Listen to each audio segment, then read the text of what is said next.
Hello. So the votes are in, and the winner is Video Game Music. I'm sorry, I already forgot what his name is. Someone in the comments wanted Crash in the poll. Maybe next time, buddy. Maybe next time. And I'll have a friend joining in soon. I don't know exactly when, but it shouldn't be too long. He will, kind of in a similar vein to the versus debates. If when they show up, it's going to be more fun.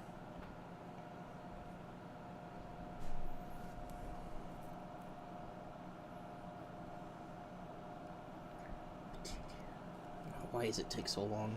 Such a big delay.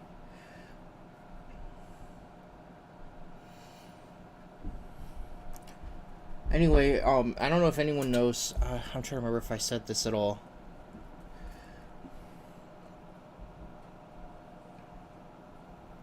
Actually, let me check my speech. Chris Pite says hello. Okay, now it works.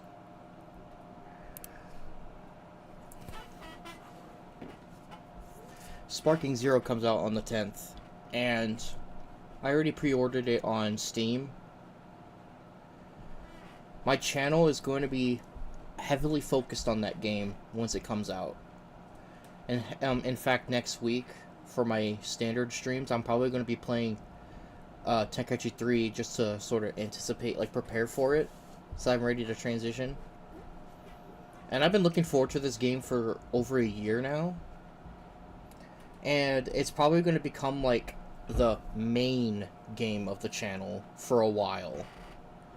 That doesn't mean I won't play anything else, but well, at least I will eventually. But for a short period of time, when that game comes out, I'm probably only going to be streaming that game and no other game for a while.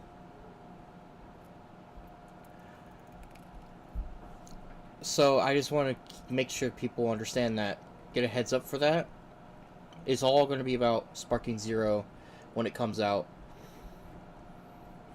Hell, I might even do something that I normally don't do. And that is online ranked. I might actually bother with that. I technically do it in other games, but it's not because I'm trying to be competitive or anything. It's usually just because I get bored of fighting my brother over and over and over and over. You know, it gets kind of monotonous when you fight the same guy over and over, you know? I sometimes just go online for variety's sake. But in Sparking Zero, I might actually take the game somewhat seriously, and at least attempt to grind a little bit. Though that's later on. Of course, when I first get it, it's going to be... The first thing I'm going to do is go into the options and set my settings, because I always like to do that before I play a game. Make sure my settings fit my criteria, my preferences. And then after that, I'm going to play the story mode, the single player modes, and then I'll go into multiplayer stuff, because I want to unlock the other characters. Because I'm assuming some of them are going to be unlocked at the beginning.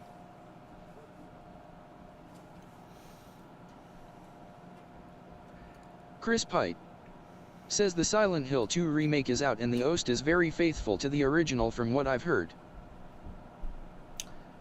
Yeah, very spooky soundtrack. I remember hearing I don't think it was Silent Hill 2, I think it was the first Silent Hill. I remember this one song. I swear, it almost sounds like a distorted, like, dentist drill or something. Like, they came up with some weird music, dude.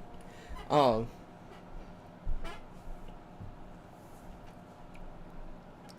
don't think I've ever really listened to Silent Hill 2, and when it comes to Silent Hill 1, I've only heard a few of them.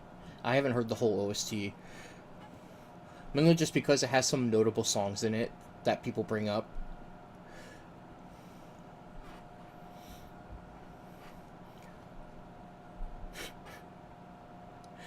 Hey, at least the music was good, unlike the Green Label version of Resident Evil.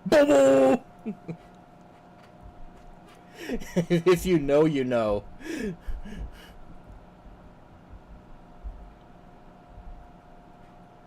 Anyway, that's like one of the worst ways to butcher a soundtrack. And it was for the stupidest reason, too. It was because the composer had allegations that he was stealing motifs from other used music, which honestly I'm not even sure if it's even. I don't even think that's even like. It's questionable if that's even illegal or not to just take motifs from other music. But for some reason, Resident Evil took it very seriously. So they redid the whole soundtrack, and it was hastily made compared to the original. They kind of just plopped it together just so they can replace it for the greatest hits or platinum release of the game.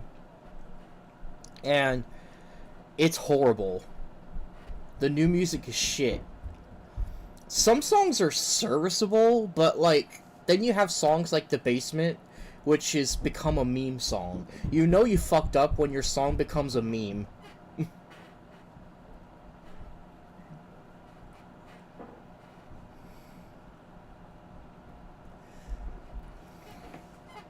Chris Pite says I like the opening themes. Chris Pite says the Resident Evil DualShock Basement theme. Right, like I said, it's the greatest hits version. The green label version. Because the original black label version had the good music. But then fucking green label has.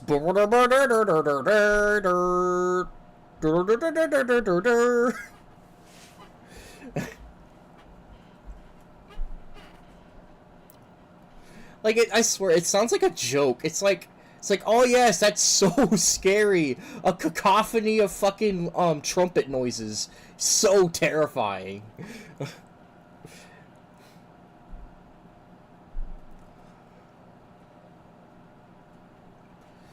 Actually, I don't even know if they're trumpets. It's just some kind of brass, just an ensemble of nonsense of brass instruments. It's like, oh yeah, that's music. I remember making fun of this when I was playing Wind Waker. They have a song that's literally 2 notes. It is a 2-note song. They use it for some, like, miscellaneous interiors, like, when you're in, like, this one forest near the beginning, and some other, like, eerie locations. It's, like, the most basic song ever. It's like, how is this game that has songs like Dragon Roost and, like, fucking the boss themes are so epic, and then they go, yeah, you know what? Let's just make a song that's literally 2 notes. It is a 2-note song. You know what the whole song is? It's like, dun dun. That's the whole song. That's literally the whole song. It's dun dun. Dun dun. Like, that's not gonna get old really fast. It's like, bro, if you're gonna have a song that simple, you think they would have at least had some kind of back ambience track to go with it? No, there's nothing.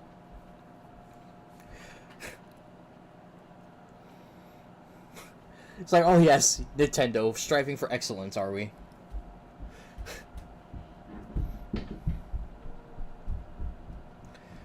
To be fair, the only saving grace is the areas that play that song are pretty small, and you would only spend like a minute in there, but still, like, why?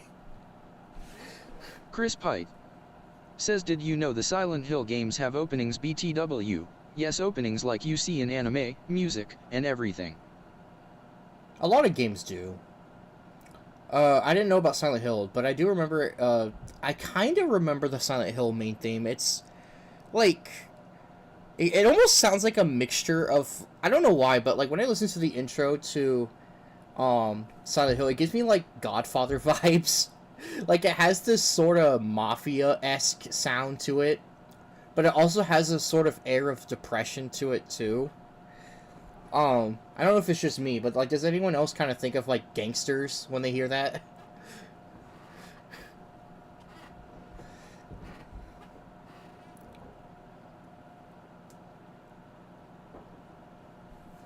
I'm guessing that probably has nothing to do with the game, though. Because from what I know, it's just, like, this, like, alternative, like, demonic dimension that's, like, the other side of the Earth or something. And, like, you have to transition between one world to the other to figure out shit. Like, something will look normal in the regular world, but then in the, like, dark world, it's all fucked up. I don't know much about Silent Hill. I also remember the original game, has fog everywhere because they wanted to hide the draw distance, which is pretty clever, but it's also, like, their secret way of making the game ominous. Just fog the fuck out of everything.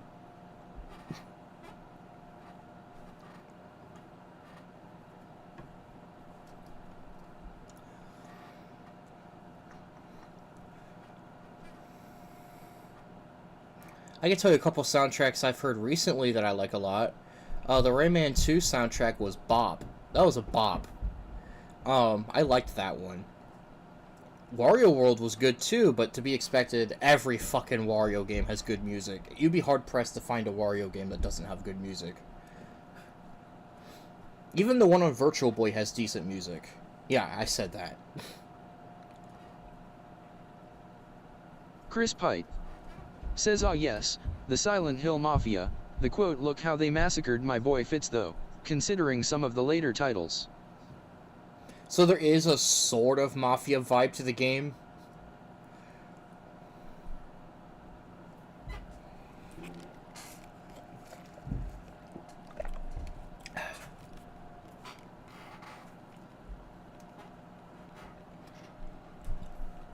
Well, if it does, then that's fitting. Also, yeah, I didn't play it, but I watched two different people play it. Toy Story 2 had a good one. I didn't expect... There is some banger music. Like, Jesus. It kind of makes me feel bad that I missed the PS1 as a kid, because I was a 64 kid. I didn't have the PlayStation for the longest time. I was like, man, some of these games were so good. I missed them.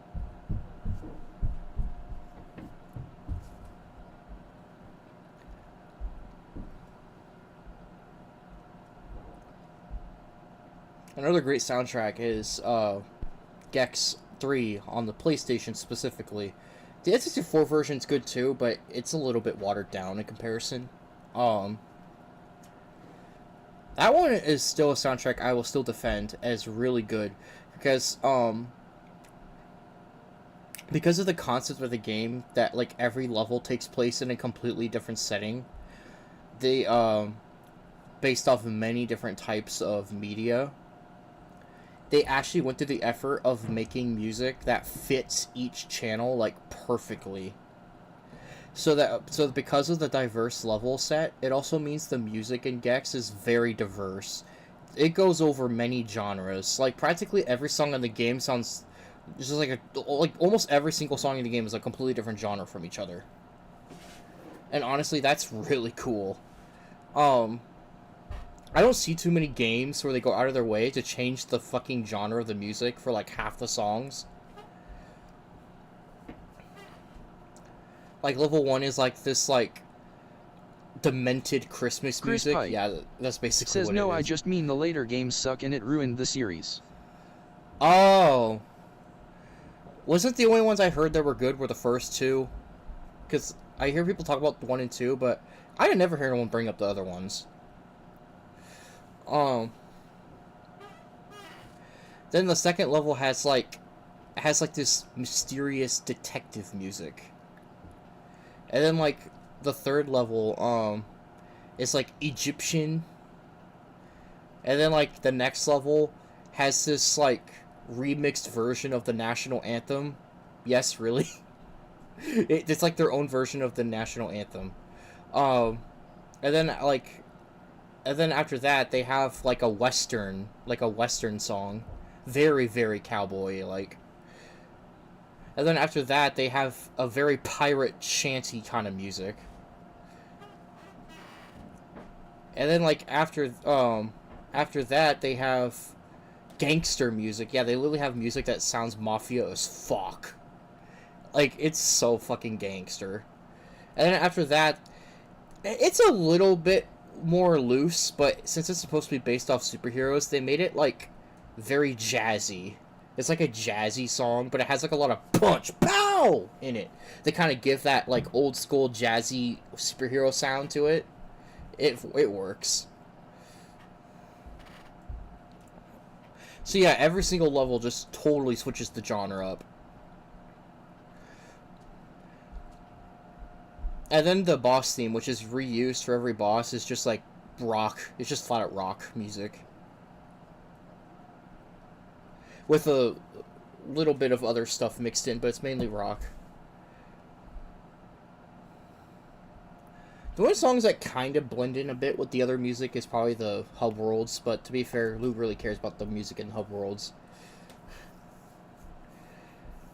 Like, they're fine, but they're all basically remixes of each other. Actually, one thing they even do in the superhero level, which I think is a funny touch, they have the motif for the beginning of the hub world, but then it switches to something completely different. Chris Pite says 3 is the sequel to 1. Yes, 2 is its own standalone game but is kind of related to 4 because of a few ties.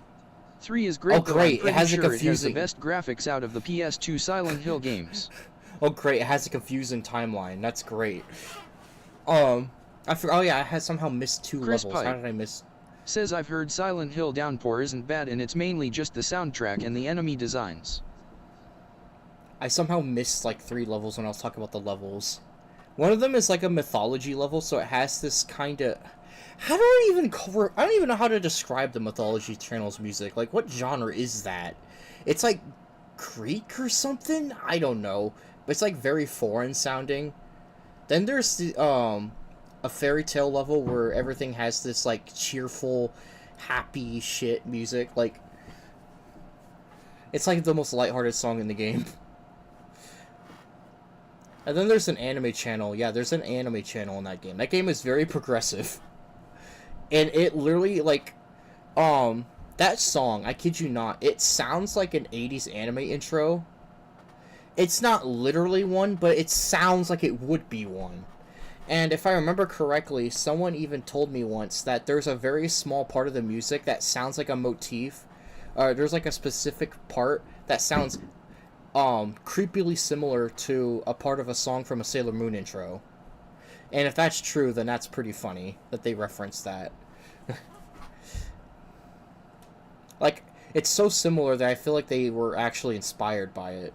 But there's so much other parts of the music, it's just its own song.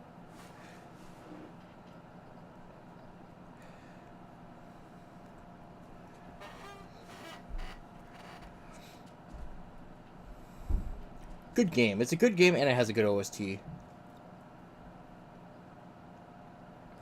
Actually, the Mythology Channel is a completely different level in the PlayStation version compared to the N64 version.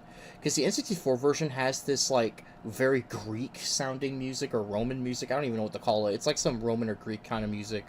But in the PlayStation version, the only word I can really describe it is it sounds a lot like something you'd hear from, like, Hercules or something. Like... That's kind of the vibe I get from the PlayStation PlayStation soundtrack version. It sounds like something from Hercules.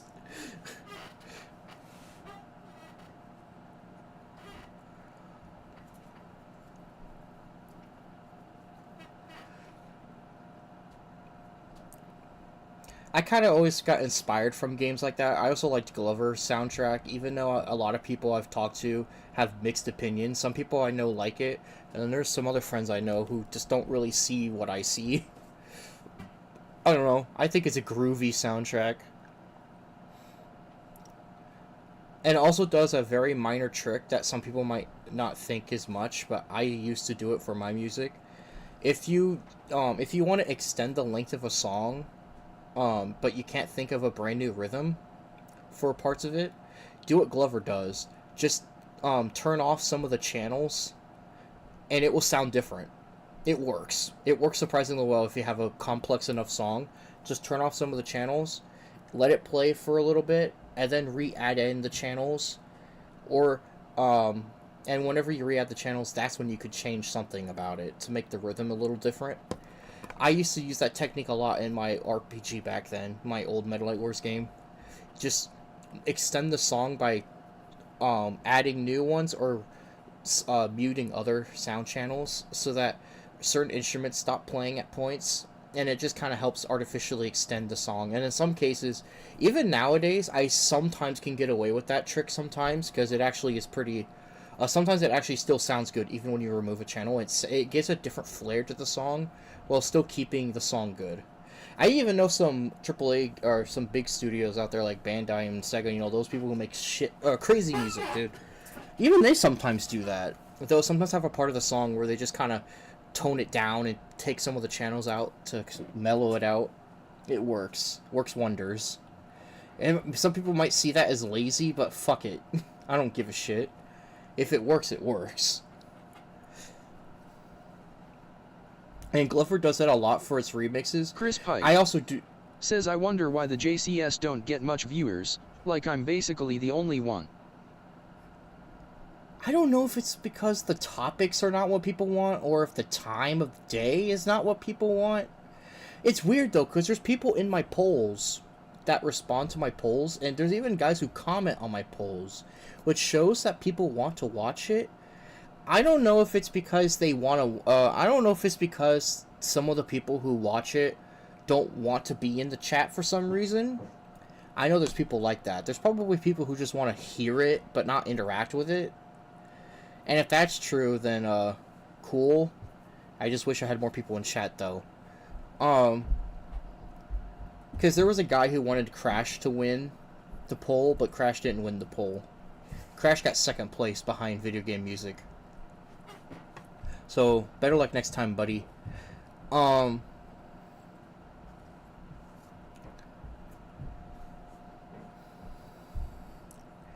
I still try to make my own music, too. I don't do it much right now because I'm kind of in sort of a...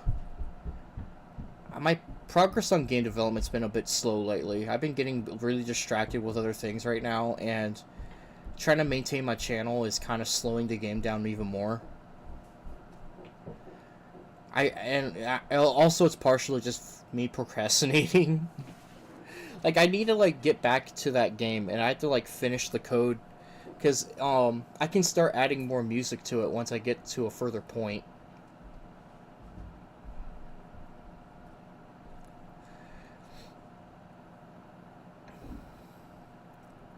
And this is going to be my most ambitious soundtrack. Well, I don't know. I remember making a big soundtrack on my old RPGs, like 50 songs. But I'll be honest with you, I was at a much lower skill level then, and I was kind of overscoping myself. So the music kind of just becomes a mess for that game. But for this game, I've already had more years of experience of FL Studio. I've gotten more used to it. I have better samples now. I have a better understanding of the program. And, I'm trying to take my time and take a little more time to flesh out the music this time. So this one should sound a lot better.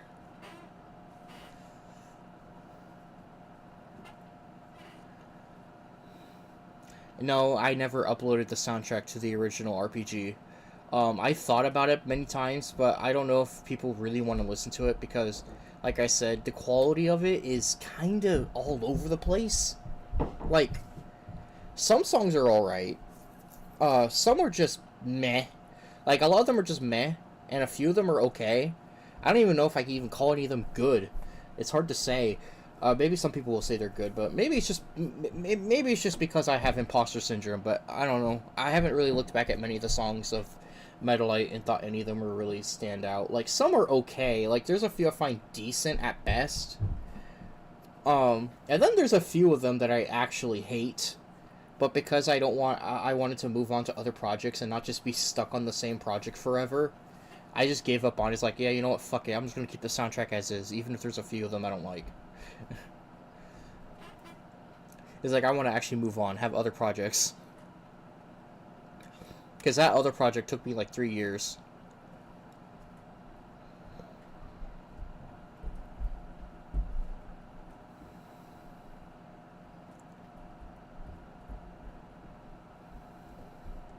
Actually, what's funny about Glover is, you know how that saying goes? I don't know if anyone knows, but, like, whenever you he says PlayStation versus N64, PlayStation will, by proxy of being a stronger system, will always have the better soundtrack.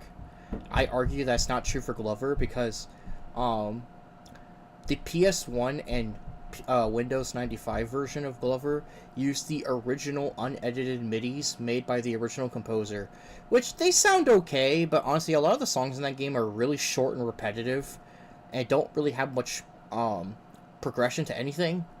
A lot of the songs in the original MIDIs are just kind of they're whatever. But the N64 port actually went through the effort of remixing the entire soundtrack from the ground up. They do reuse all the motifs from the original MIDI, but they essentially take the original MIDI and expand upon it. Chris Pike.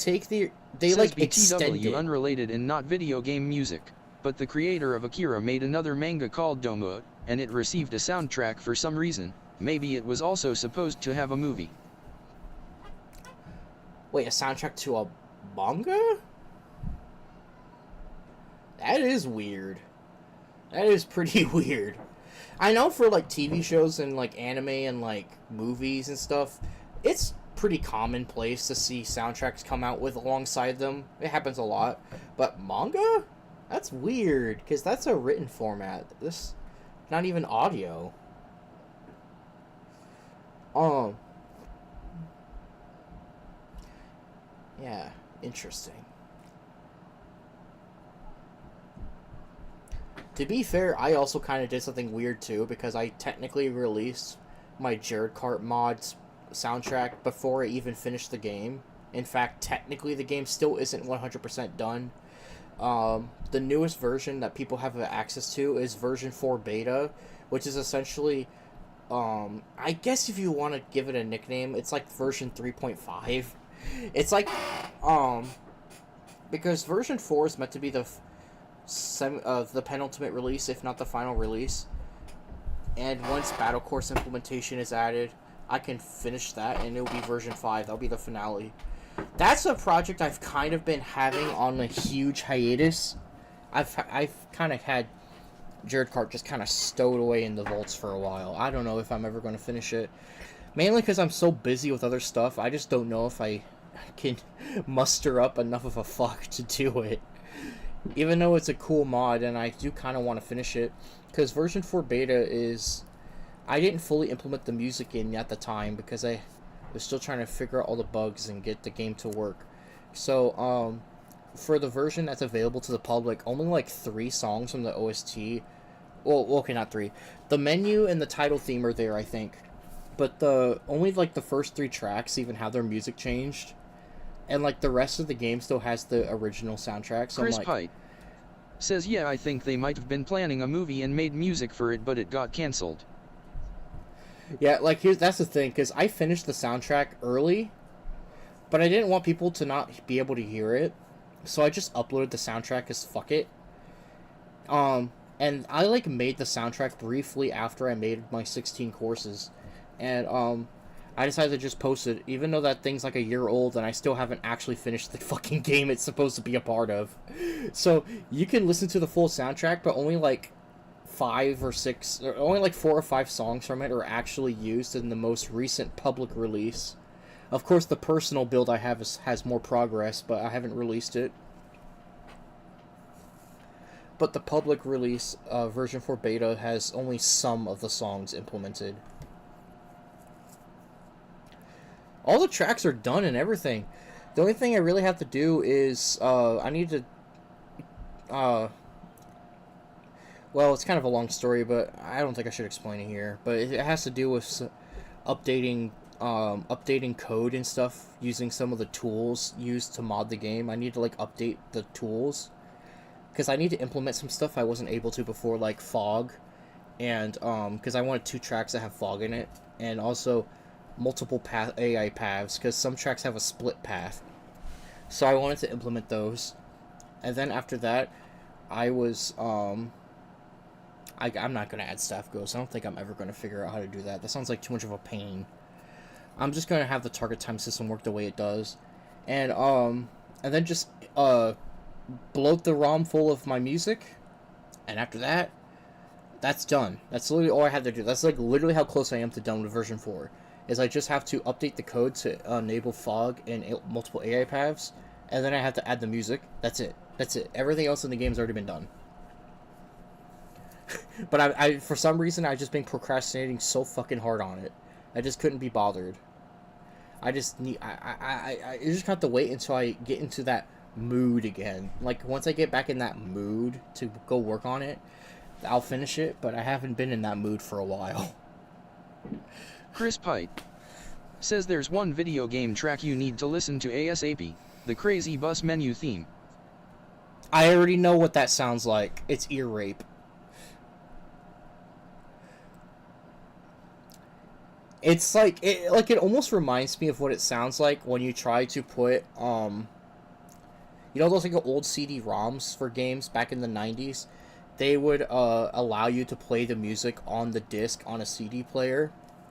But like the first track of the CD is not supposed to be listened to because it's technically where the game data is stored. So for some games, certain games, if you try playing track 1 on some CD players, it just gives you a fucking corrupted, jumbled mess of noises. It's kind of amazing. And Crazy Bus reminds me of that.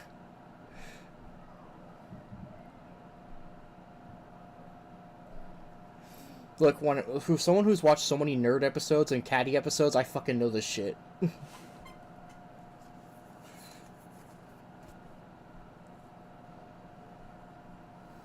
And no, I'm not playing that here because I have respect for my fans. I don't want to have like this headphone warning, play this song and make you fucking regret life. I'm not doing that.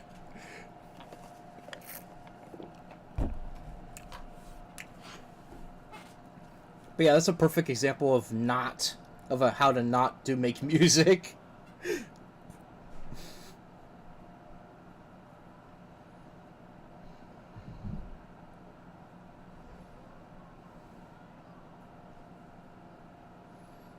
I got standards.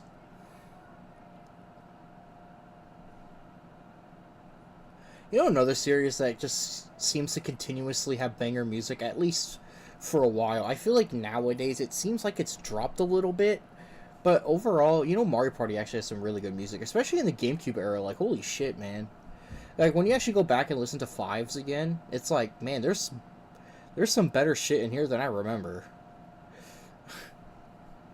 I hate to say that about 5 because 5 is kind of like the black sheep of the franchise. Because, Chris Pike 1 is also... says, I wish games still had CD soundtracks on them. Well, either that or a sound test.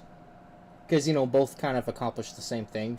Of course, if you want to call your sound test, you can call it a jukebox for all I care. Basically, if it works the same way as a sound test, where the music is just somewhere in game that you can just listen to the music. At least Kirby games still do that, so that's something that they still do to this day. They have their soundtracks just available when you beat the game. If you beat the game, they just have it as like a reward, so you can just get all the music.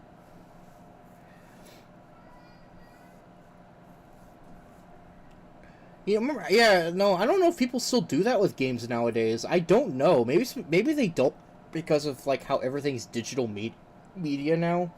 At best, they might have like a digital album.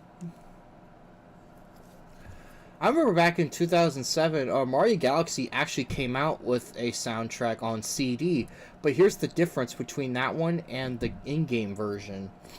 It's actually, if I remember correctly, it actually plays at a higher quality. And because and some songs in the game, not all of them, but some songs in the game actually have ending segments on the CD version. The CD version of the Mario Galaxy music, some of them actually have endings. But of course, in game you wouldn't hear them because they're supposed to loop infinitely. But some of them actually do have program endings. It actually reminds me of the official CD version of the Sonic Adventure music. Because that's another example. A lot of songs actually have proper ending segments that you never hear in game. Some of them are surprisingly long, too. Like, for some reason, Emerald Coast goes on for, like, an extra, 20-30 seconds that you don't hear in game. I'm not even kidding.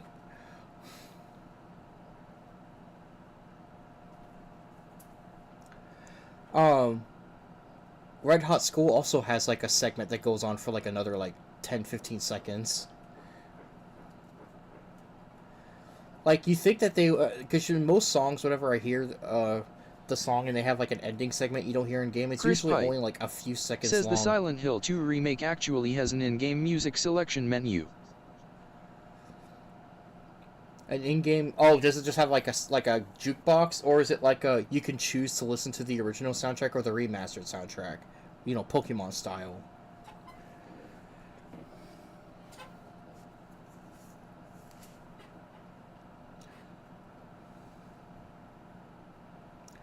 I'm a sucker.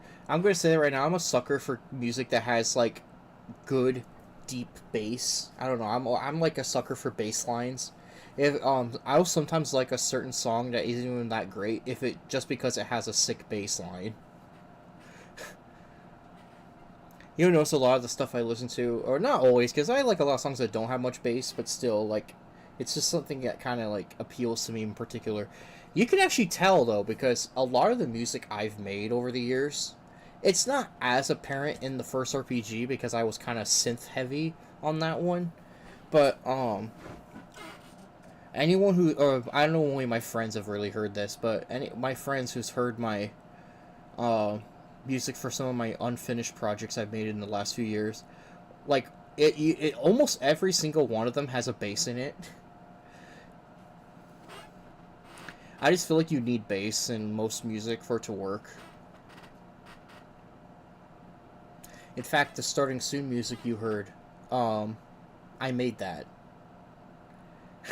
And what do you know? The main instrument of that song is a fucking bass. What else? Boom boom boom boom boom boom boom boom.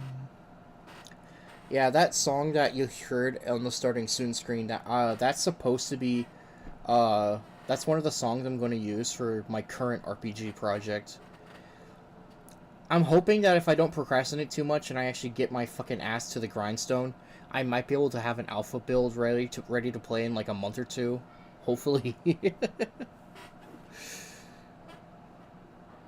Chris Pite It's just I've been spending says, way I too mean much there's time not just a working on it. soundtrack menu where you can listen to it. I wish there was a classic soundtrack option, but it doesn't really matter as the soundtrack in the remake is great and faithful. Chris Pite says the soundtrack is made by the same guy that did the original. Oh, that's some Spyro right there. So, I think in the case of Spyro Reignite Trilogy, I think it was too faithful. Because I think it's nice to be faithful, but I do think there is a margin where it's too similar. Because if you listen to the original Spyro soundtrack, the Spyro Trilogy, and then listen to the Reignite Trilogy, they sound so ridiculously similar. In fact, like, the only reason you would even be able to tell the difference is if you heard the both of them side by side, or if you listen to both of them, like, right after each other. But because they're so similar, you'll forget which one was which a day later. I'm not even kidding. Like, I can't even remember what version of Spyro music is reignited or not, because they made it so similar to the original, they sound almost identical. Which makes you wonder why they even bothered to remix it in the first place. There are some songs where the difference is more noticeable than others, but for some songs, they sound fucking damn near identical. And it just makes you wonder why they even bothered.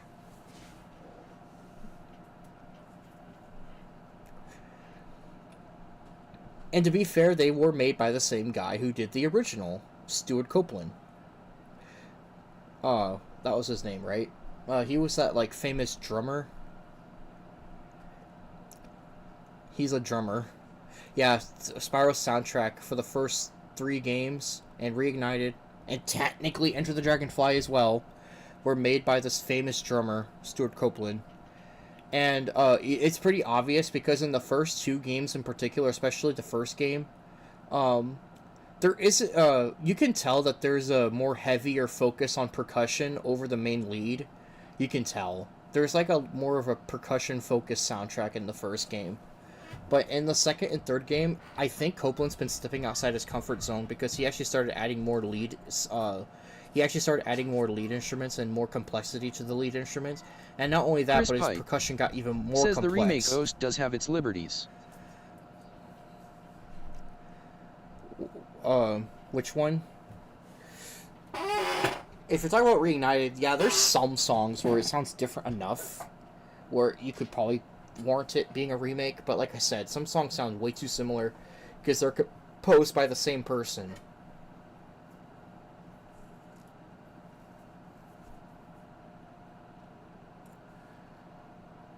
Unlike the Insane trilogy for Crash, where the Insane version of the music sounds way different.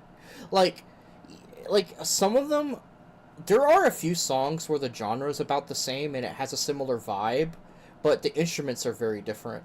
But then there's other songs where the genre itself is different. Like, the Temple Ruins musics. I'm trying to remember what they call it because there's 2 levels. You know, like Jaws of Darkness and whatever the other level was called.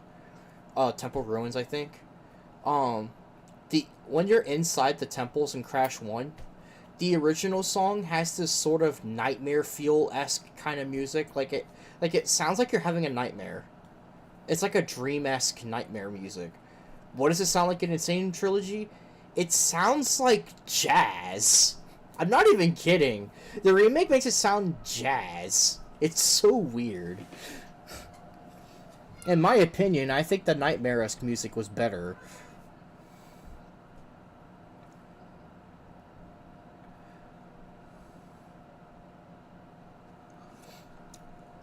In most cases, I think the remake has better music, but there are a few songs I actually think the original sounds better than the Insane version.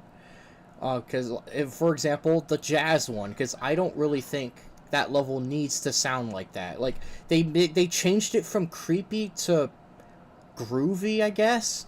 To be fair, there is still technically some ominousness, or it is still a little bit ominous. Like, the ominousness is still kind of kept, but having that jazzy undertone just kind of takes away the fear that it was used to be there in the original. Chris Pite says Silent Hill 2. Then there's some songs where they fucking made it awesome in the remake, dude. Like, most of the boss names sound great in the remake.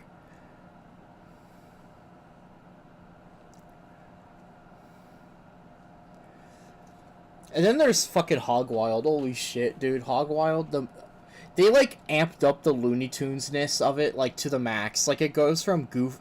The original was already kind of quirky and silly, but the fucking remake goes full on Looney Tunes on you. Like the music goes crazy.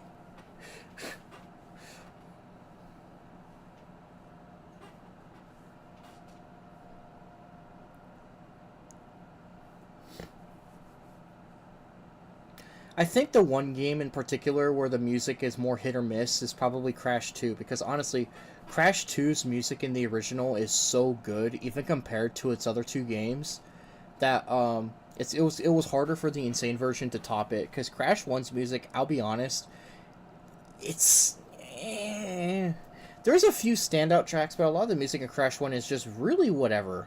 It's just because the composers decided that they didn't want it. They wanted to make something that sounded more natural and like ambient. They wanted like a more. They wanted the music to kind of fit the environment, without fitting the without thinking too hard about.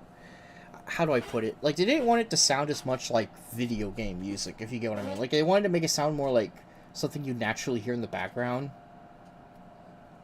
That's the reason why most songs in the game have minimal instrumentation and rhythm. The rhythm is pretty like subdued in Crash 1.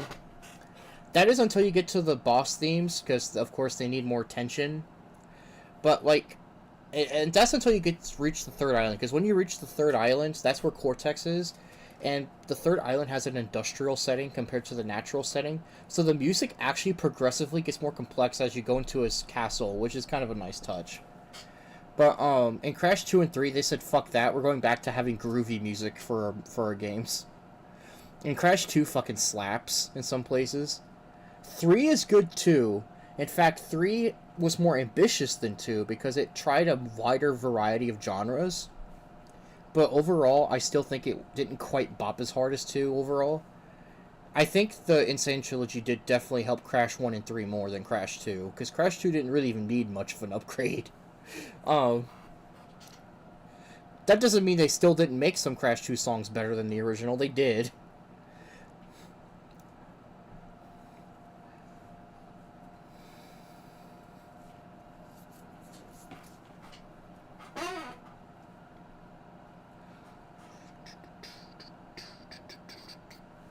Hang on a second.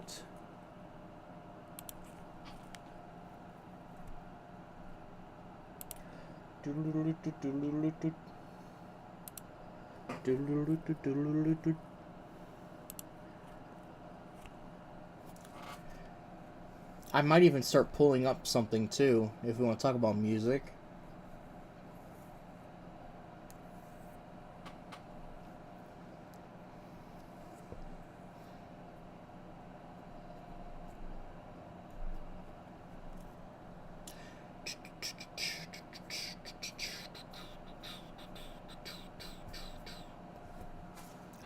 I'm gonna wait to see what Chris said there. I don't want to read that. I'm just gonna wait for the TTS.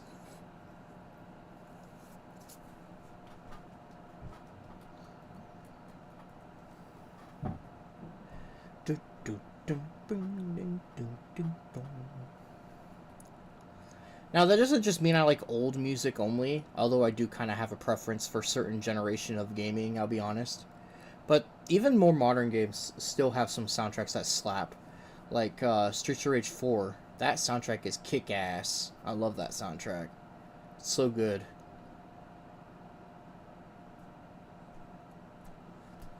In fact, I think my favorite song in the game, in fact most people's favorite song in the game, is called Rising Up, and if you haven't heard it, it is awesome.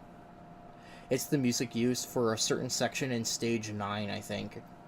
Or whatever stage it was. It was the Y Tower. Once you get to the Y Tower, you got the elevator segment. Says you should listen to the Silent Hill 2 remake OST though. They even redid the opening track, though I'm not sure if the game even has one. Goofy. Says rareware.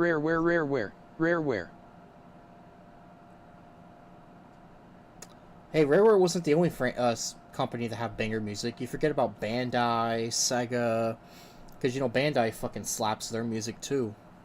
You know, Bamco. Great music.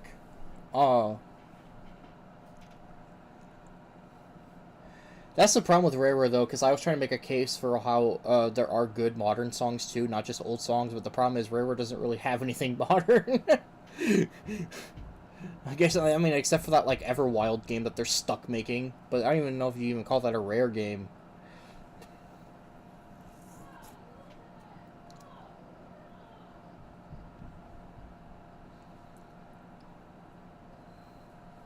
Anyway, Goofy kind of just missed me and him reminiscing about remasters, because he was talking about the Silent Hill 2 remake, and I was telling him about the Insane Trilogy and Reignite Trilogy, how they changed the music from the originals.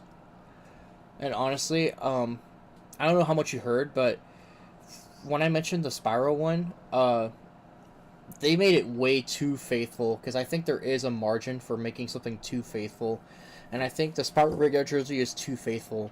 What do I mean by that? It sounds so incredibly similar to the original that if you listen to both of them and then you wait like a week, you will completely forget which one was which. Like, they're so similar that you just think of them as the same thing. Like, you would actually listen to the Reignite Trilogy for some songs, and you wouldn't even realize that it sounds different from the original, because in your head, it will sound like the original. But if you listen to them side by side, there is a subtle difference. But the difference is so subtle, it's like, why did they even bother making a remaster?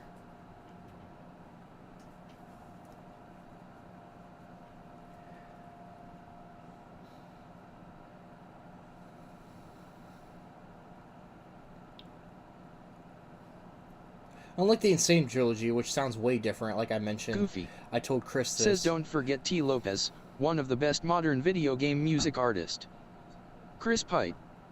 Says it sucks you can't play soundtracks on here cause copyright. T. Lopes. Isn't that like the Sonic Mania guy? I think he made the Sonic Mania soundtrack. That was good soundtrack. I think my favorite song in the game is the regular boss theme. The boss theme is, ooh. And I'm not talking about the Hard Boiled Heavy song or the Mean Bean Machine boss song. I'm talking about just the regular boss theme. That song still fucking bops in my head.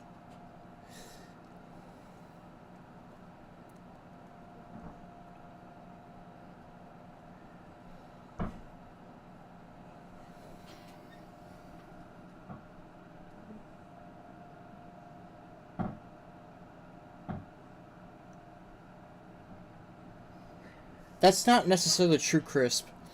The thing is, with a lot of games, not all of them, but for most games, especially if they're old, listening to them is generally pretty safe.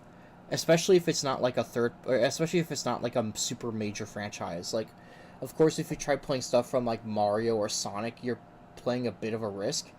But for more obscure games, especially old ones, like, no one gives a shit. Like, you'd be hard pressed to have any problem with that.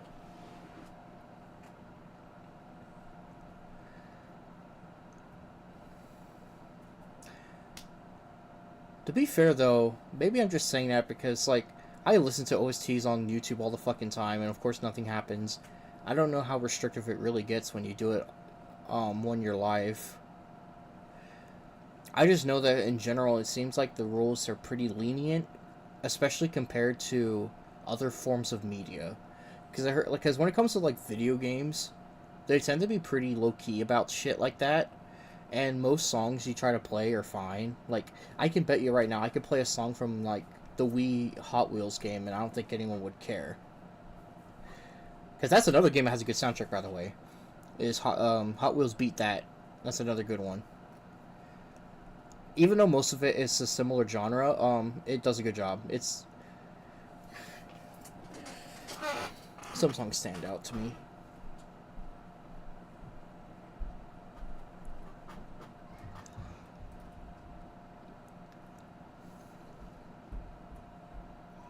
You know what's funny, Goof? You were too late to be here, and you would have totally made a comment if you heard me say this earlier. I was talking about how some games inspired the way I make my music, like Crash and Glover, and I was mentioning how Glover has this tried and true technique of extending their songs by muting certain sound channels to make the song sound different, which can help extend the song even if you don't know how to add a new rhythm there. And I've used that technique a lot myself, where sometimes just to add a new section of a song or to make it longer, I just like have a segment where some of the channels are muted. It's a good trick. It works.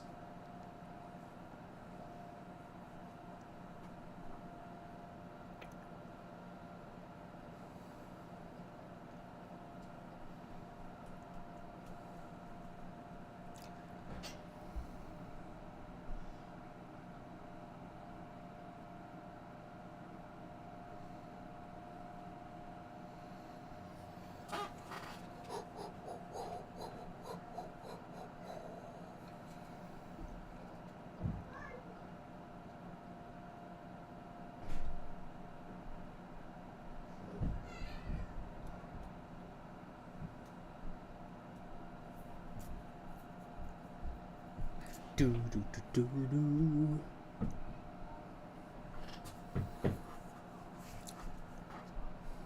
Yeah, you probably would have said something different if I, because I kind of like, I didn't like name drop you or anything, but I was just like, it's like, oh yeah, there's a certain friend of mine who doesn't see it. Goofy. Says does not surprise me.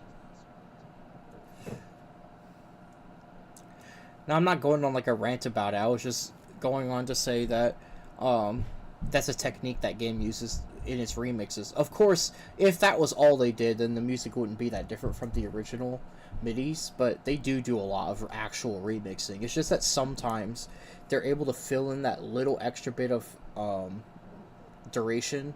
They're able to extend the song a little bit sometimes by just having some of the background instruments take precedence.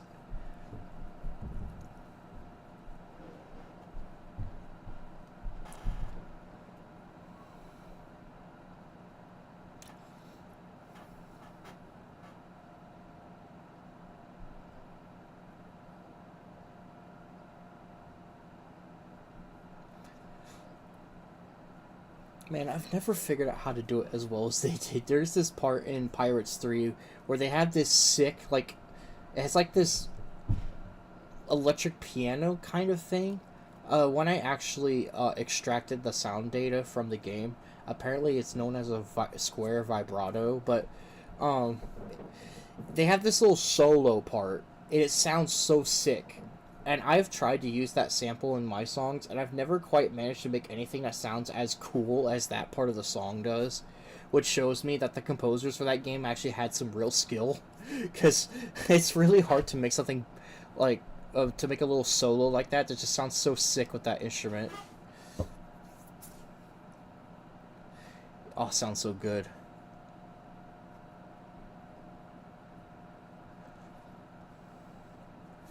I think it's probably one of the hardest things I have with music creation because I don't have a hard time making like rhythms and like beats, you know, just kind of letting it flow and then adding slight divergence and changing the rhythm at certain points in the song.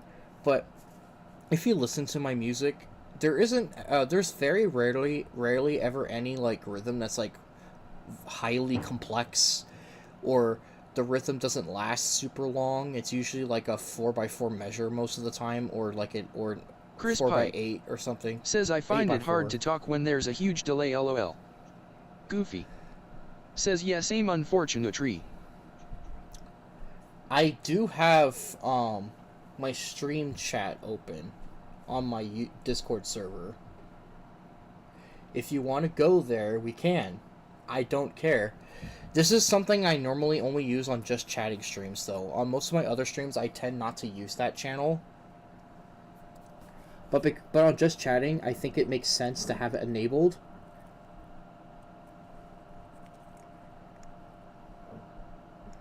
In fact, let me check this source here.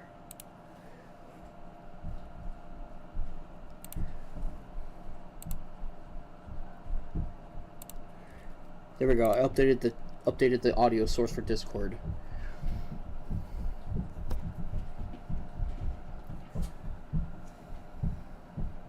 I want that. Come on. If you guys want to engage in a more convenient way, we could do that. But if you don't want to, that's fine. But I have the chat open. Anyone who has my Discord server, which I'm guessing my close friends probably all do by now. I mean, Zul and Shoto used it last time for versus debates. Later on, Zul and Shoto just came in and were like, yeah, we're going to talk about versus. And it was pretty funny, though, because we got to a certain point where we just kept bringing up Popeye. And, like, literally every single time me and Zul would come up with an idea of who would fight him or how would kill him, Shoto literally just said the same thing over and over again. He's like, he would just eat spinach. I'm just like, fuck! And then we had to come up with the idea of erasing the concept of spinach. That was pretty funny.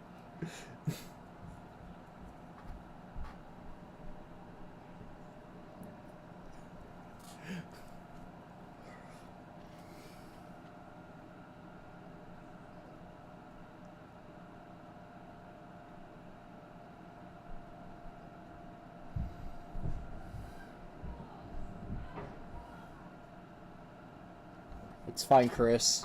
So you actually never joined my server, huh? And you're probably still having Chris mic Pike issues like before, huh? says I'm not in your server and I can't even VC right now. Yeah, you're probably still having those mic issues you've been having lately.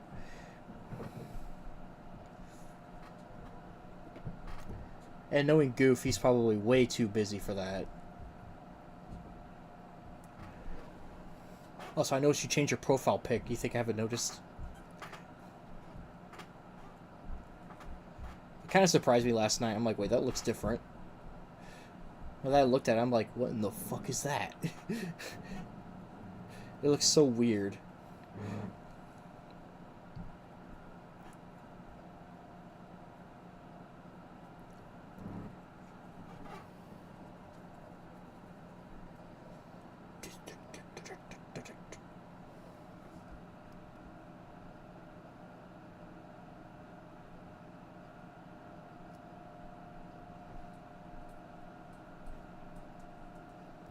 Did you forget about your own problems? Or is that just like in the past? Like, are you good with like your mic setup now? I'm just guessing you're just busy then.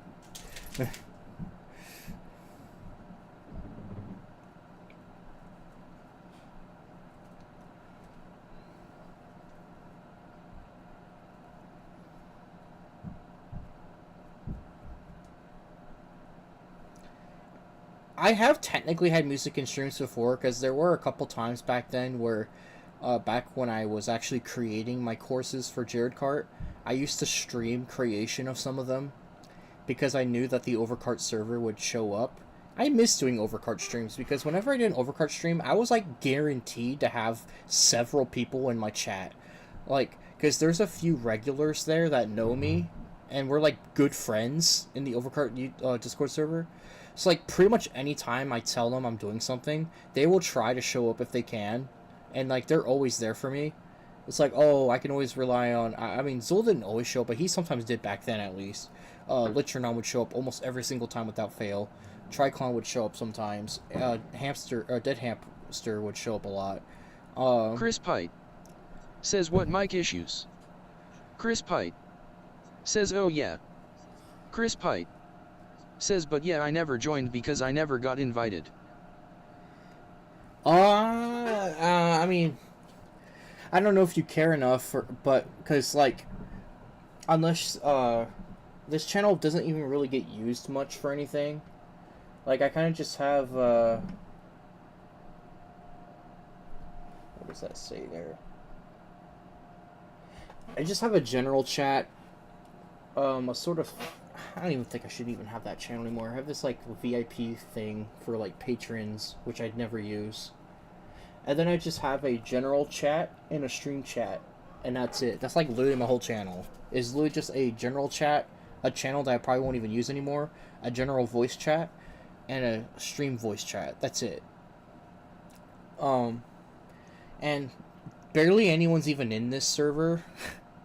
In fact, like, when I think about it, let me see here.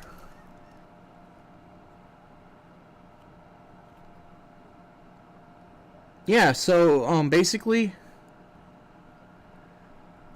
there's me, who's the leader.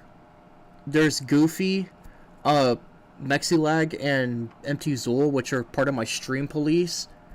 And the only other member I have is Vaporing, which is a user that I kind of met Vaporing because Mexilag plays Smash Ultimate, and I used to I play in his arenas sometimes. And Vaporing kind of met me from there. Not only that, but Vaporing also likes to play Splatoon 3 with MT Zool, and I play that with him sometimes too. So because of that, me and Vaporing kind of just know each other. So he's the other member. So yeah, it's just me, my 3 moderators, and 1 other person. That's my whole Discord server.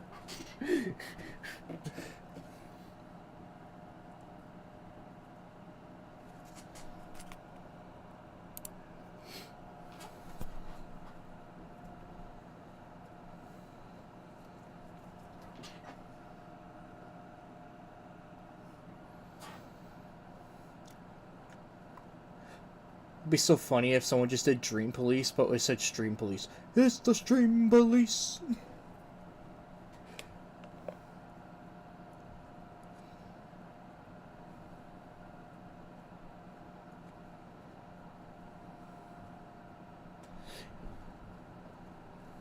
Yeah, speaking of music, you know, that was something I used to play back in the day. I actually had like 2, 3. I technically played 3 different Guitar Hero games back in the day. There was Legend of Rock, there was Aerosmith, and what was the other one? I think it was just 3 or something. But I think Aerosmith is probably my favorite one. Legend of Rock does have Through the Fire and Flames, which is infamous, but other than that, this game's just whatever. I learned a lot of music just from playing those, because I didn't know much about music when I was a kid. I didn't really know a lot of bands or albums or like, because you know, a lot of the stuff that was on the radio that Mom used to play back then would always be like stuff that's new, and like those games were already kind of old when I got them, so like the music was stuff that I won't even hear anymore. So like I learned a lot of music just from those. And apparently, I didn't know this, but in Guitar Hero 2, there's a glitch, sort of. There's a really funny oversight. I learned this from a video I watched yesterday. There's a song in Guitar Hero 2. You literally cannot get a perfect score on it if you play on expert level. Because they make the... there's this... At the very, very, very end of the song, of this one song, there's 17 notes that you have to hit in under a second. The problem is that the game doesn't allow this, unless you play the PAL version. Apparently, if you play the PAL version, you can do this.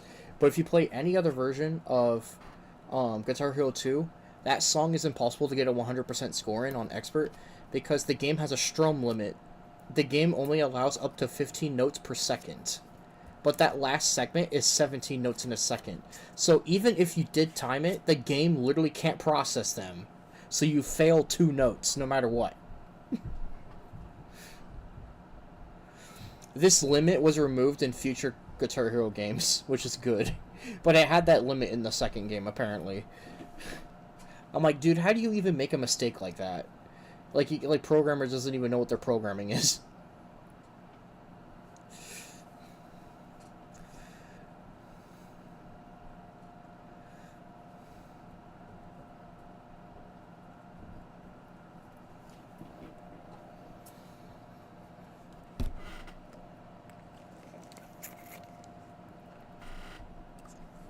You know, my favorite games when it comes to OSTs are games that do two things. It doesn't have to do both, but these are two things I love. Games that reuse leitmotifs a whole ton, but like changes the way they sound to make it like a different song. So like, you can have common, commonality between a lot of songs to kind of add a sort of familiarity to the game to kind of make the game connect together better. So smart use of leitmotifs can be really cool. But the other thing I really love, and this is something I strive to do in my own games, is called dynamic audio. Where I think a good example for anyone who's played it, anyone who's ever played Diddy Kong Racing or Crash Team Racing, because both games actually do it, they have a little overworld you drive around in. Well, when you move around in those games, when you hit certain areas of the map, the music will shift to some other song, or the instruments change while still keeping the same music. This is usually done in those games because their MIDIs and sequenced audio is able to do these kinds of things really easily. Nowadays, it's a little bit more complicated to figure that out. In my boxing game, which I never released, but there's a beta of it out there though. The menus have layers added on and taken off based on where you are in the menu. And the way I had to do this was to have all versions of the song playing at the same time. Says Banjo-Kazooie has dynamic music as well. Yes, it does, and so does Donkey Kong 64. But I had to literally play all 5 songs at the same time, but just have the volume muted on the other channels. That was the only way I knew how to make that trick work with streamed audio. But there is some tools out there that apparently make it more... it sophisticates it a bit more and makes it a little more it makes it how do I put it, it makes it more efficient. Like, I got this thing called Audio Kinetic, which I still haven't used yet, but apparently it supports dynamic music even for streamed audio. Now, there are some people out there, like back in the day, like when they made Twilight Princess back in the day, what they did is that they used MIDI, which is a really old format, but what they did is that they essentially created their own custom sound font for the MIDI. So it's like a unique custom sound font instead of general MIDI. It's their own MIDI. And then they were able to use it the same way they used MIDI before. So technically, as long as if you feel like it, you could use MIDI even today if you can change the sound font. I don't really know how that works, to be honest. I don't get it. I never really understood that. Like, I don't know how you change the sound font of a MIDI like that. But that's one way to do it. That's the reason why even modern games can be sequenced and not streamed, is because they essentially make a custom sound font for MIDI. Or, on very rare cases, people will flat out program their own dedicated format, which is crazy to me.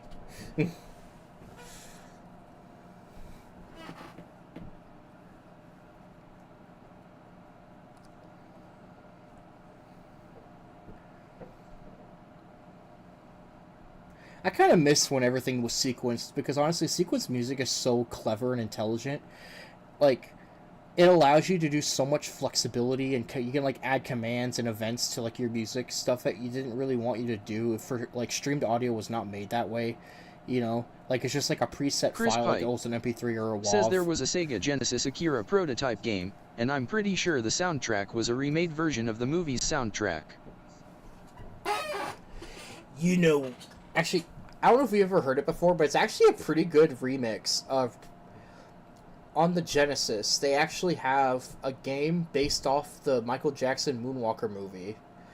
It doesn't use music from the movie exactly. It just uses popular songs from his albums, but Genesisified. And a lot of them sound really good on the Genesis, surprisingly. You should listen to that sometime. We just want some, like, Genesis flair Michael Jackson.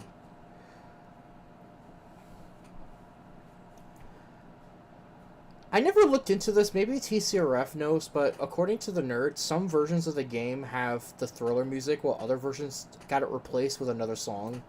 I don't know why they did that. It makes no sense to me. But I actually never looked into why or what versions actually have it. But apparently some versions of the game got Thriller replaced with some other song, which is stupid because that level was literally a graveyard. It was perfect. You're literally fighting zombies in that level.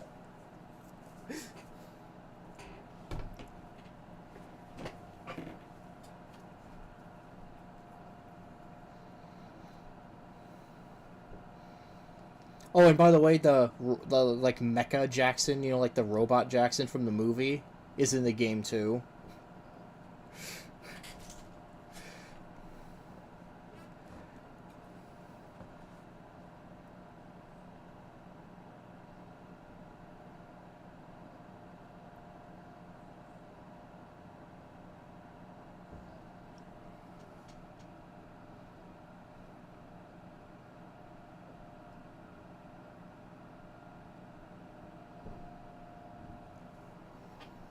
Michael Jackson was a perfectionist. If you actually look back at things he said before he died and documentation that's been made on him, even when he made his top-selling albums, he was still unsatisfied with his own work, and Michael still thought that his work wasn't good enough. Like, he was still trying to improve his work even after he made Thriller. If I remember correctly, Thriller was like probably the only album he was actually kind of happy with, but most of the other albums he made, he felt like he didn't do good enough, because apparently he has unreasonably high standards for himself. Chris Pite says if I want Michael Jackson on the Genesis I'll play Sonic 3. Goofy says Annie, are you okay? No, seriously, the soundtrack on the Genesis soundtrack of that Michael Jackson game is actually like slaps. And no, it doesn't just the music doesn't just have random woos in it. Although you can make him do the woo, it's just not part of the music in the game. It's just a thing you can do. Because when you use because you have different moves you can use as Michael, and for some reason he has a move that doesn't look like it does anything. All he does is strike a weird pose and goes, woo! That's literally a button. There's a button that just does that. I'm like, but why? There's just a button that you just go, woo, woo, woo! Over and over. Also, when you start a level, he does like a more exaggerated woo!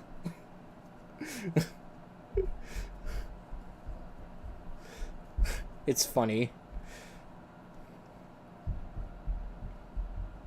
The game itself was also really silly because you're just walking around saving children from, like, I don't know, gangsters or something.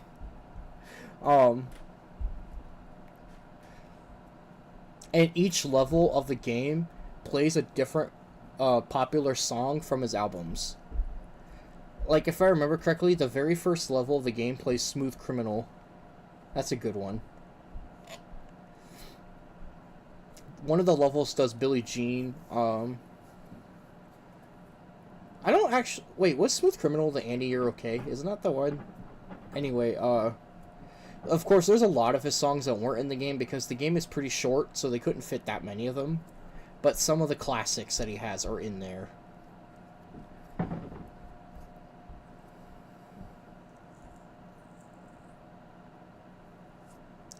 It'll be funny, that'll be like a mini game someone plays where it's just like, name the song! Just listens to the Genesis version, and then you're like, which song is this based on? He's like, how good is your Michael Jackson memory?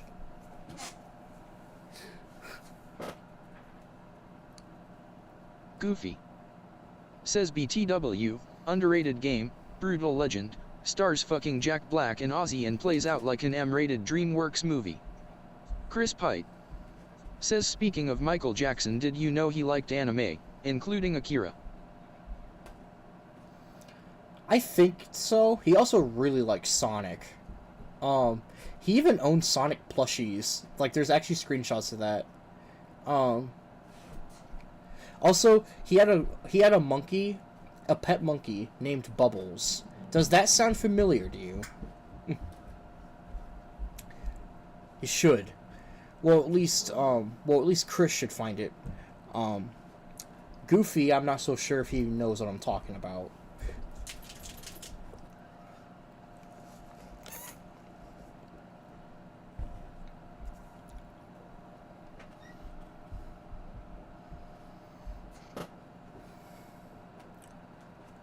Honestly, in my opinion, I feel like there's no way it's a coincidence. Knowing the way the show was made, I knew he had to have referenced that specifically. There's no way he didn't. Because that show has a lot of Western influence everywhere. Like, if you look around in that show, there's a lot of Western media influences all over the place. So the fact that he made a reference to Michael Jackson's Monkey is perfect.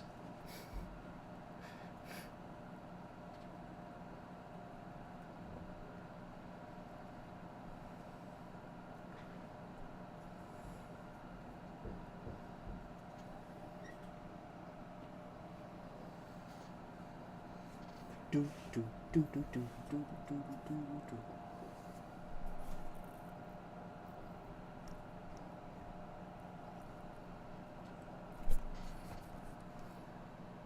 Wow. I started at 5 because I knew he would be late, but damn, he's still outside? Ooh. We'll zool you, buddy.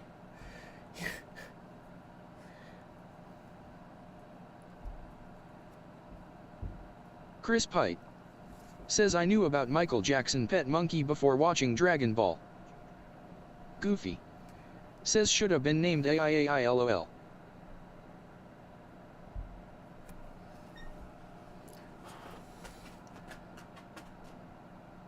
That doesn't really work as a Western reference, though, because, you know, Monkey Ball is a Japanese thing.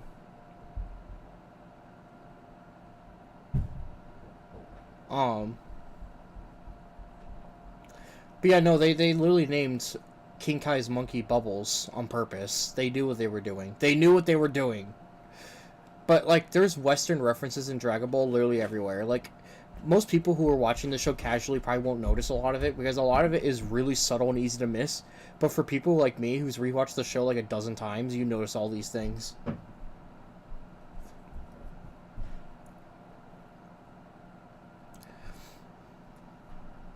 And people who know both the movie and the show, anyone who's heard this makes them completely change their entire worldview of the Android Saga forever. Literally, the Android Saga is just fucking Terminator 2. It's like basically what it is. It's just Terminator 2, but in Dragon Ball.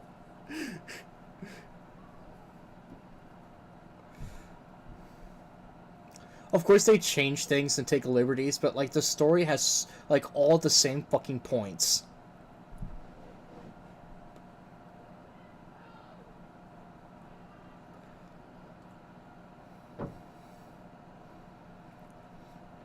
Oh, no, wait, that was way off topic.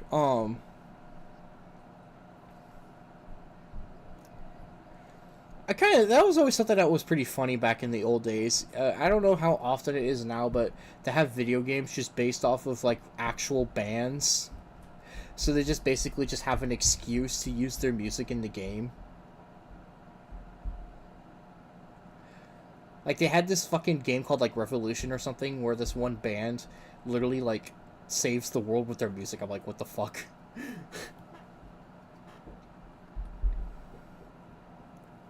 Chris Pite I agree. says what if they did another crossover episode where Django from One Piece met Bubbles from Dragon Ball?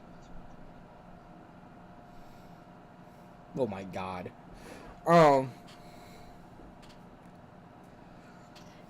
Music. I don't remember if you were here, Goof, but Chris and me talked about something else too, and I think you could probably agree. There's this thing that seems to not appear as much anymore. This kind of seems to be like a lost art, but do you kind of miss the old days where they used to release, they do sometimes do it now, but it feels like it's not nearly as prevalent. They used to release physical, like, soundtrack albums alongside games. Like, they didn't usually come together, but it's something you could get. Like, games used to have like, physical soundtracks that you could get separately from the game. And the CD version would be, like, different because like they would have the game music, but they would also have sometimes have a couple of exclusives, or sometimes they'll have a couple of remixes of old songs that aren't in the game, or like or be like enhanced at a higher quality. And a lot of times these music CDs, because they're actually built to end instead of looping over and over, a lot of the songs have endings that don't exist in game. It's just a fad of back in the day when they used to have physical CDs for video game music. Because, like I said, they were built to be on CDs and not in video games. So, because they were built to play on a CD player, they actually have built-in ending sequences most of the time. Some songs they couldn't come up with one, so it just does a fade-out effect. And when you look up some OSTs online, they actually sometimes use the CD versions for some songs. Like when I listened to this one Sonic Adventure soundtrack, songs like Emerald Coast and the volcano area of Red Mountain, those songs have actual like whole segments of song that you don't hear in the game. In fact, the Emerald Coast music, and I'm talking about the first half, not the second half, has like an extra like 20 to 30 seconds of audio that are just completely missing in the game version. Like there's like a whole like 30 seconds of extra audio in the CD version. Not even joking. And in the Red Hot Skull, which is the second half of Red Mountain, they also have like a 15 to 20 second, I don't know, like 10 to 15 seconds or something. It has this like extra segment added to the end. I'm like, I just think that's so cool that they have a version that ends and then they have the looping version for the game. I just think it's such a cool concept. Like I wish that was more common, like even to this day, where like they just have the normal song, but then they have like the complete version that you can only listen to on the soundtrack but not in game. I just think it's cool. Because I remember when I've listened to Azure Blue World many times because I played Sonic Adventure a lot. Hell, I played it to 100% completion back then. I got all the emblems and everything. Even completed all the missions because I played DX. So I know what that song sounds like. So when I looked it up on the OST before, I was shocked to hear a new section near the end. I'm like, wait a minute, this isn't part of the song! And it just started going on this whole different tangent for like almost a minute. I'm like, what?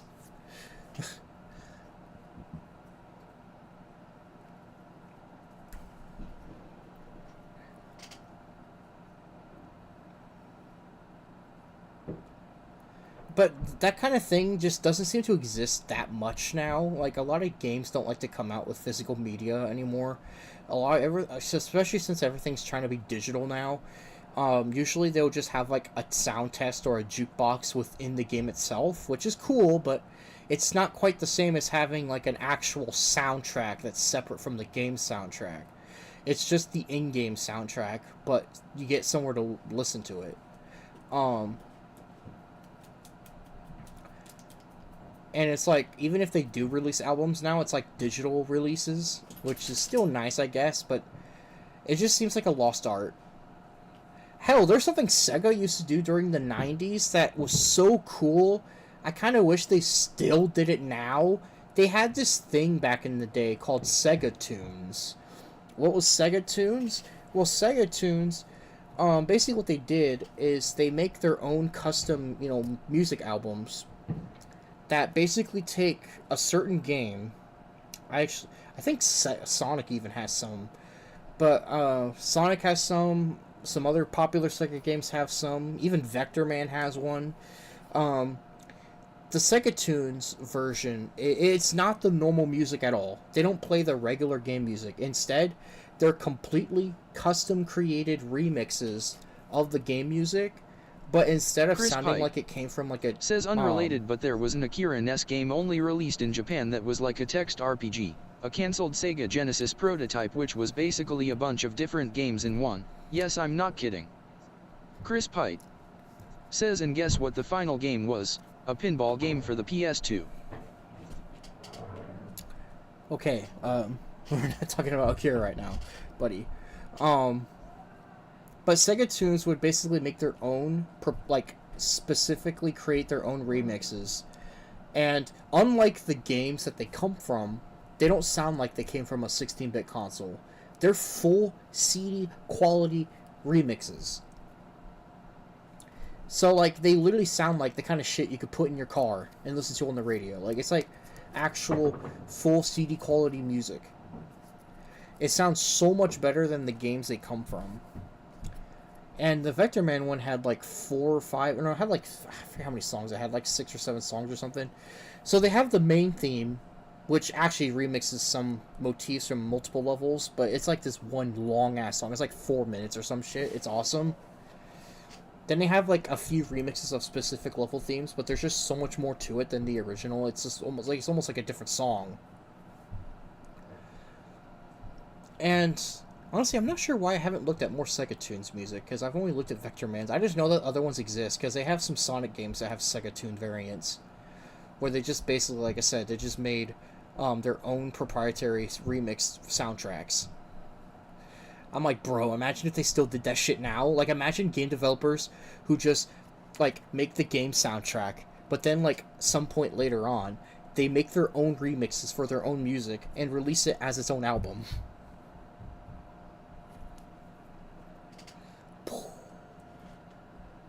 Sega were the shit, dude. And it was, I mean, of course, nowadays it wouldn't be as cool because the game music now sounds good. But back in the 90s, you know, it actually meant something to have a version of the music that doesn't have console limitations, but to have a CD quality variant you can listen to. It meant something back then.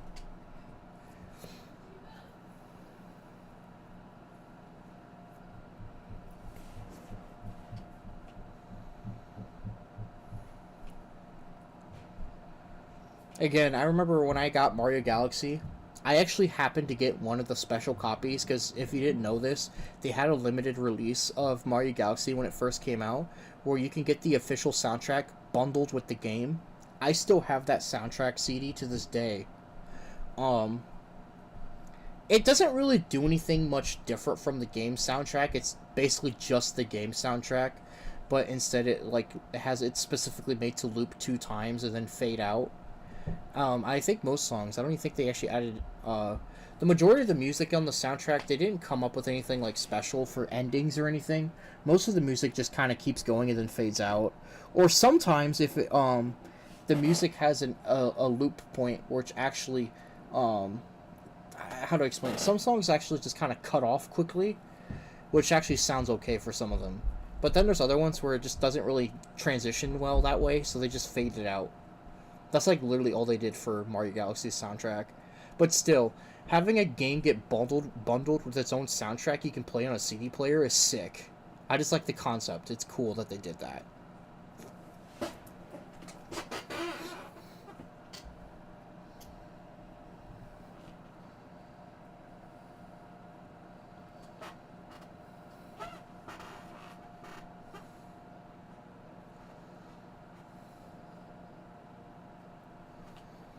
Chris Pite says, wait, Nintendo released soundtracks? Yes. You think they don't? It's just that they're usually not advertised like their games. They're kind of like... Now, for the Mario Galaxy one, it was advertised during the time it was bundled. But for most games, Nintendo never really, like... Nintendo doesn't really think it needs advertising, I guess. Like, because in their heads, the games are the focus. That's what they want people to get. They don't really care as much if people get soundtracks. So, usually, those are kind of just, like, lingering in the background. And no, they don't do it for every game, but they do it for some games. It's not as common as I wish it was, though.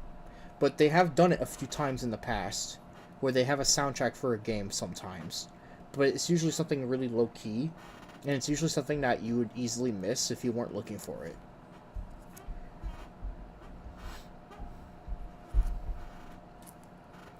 They just don't put a lot of focus on their soundtracks whenever they do release it. They usually don't advertise it. And of course, they have a lot of games where you can just listen to the soundtrack in-game, which kind of defeats the purpose of needing a soundtrack in their eyes.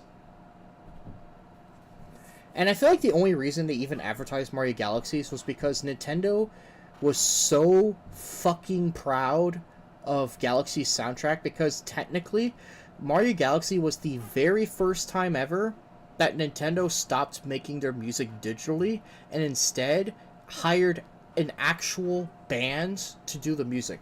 Because Mario Galaxy was truly done by an orchestra. It was actual orchestra music compared to the stuff they made back then, which was all digital.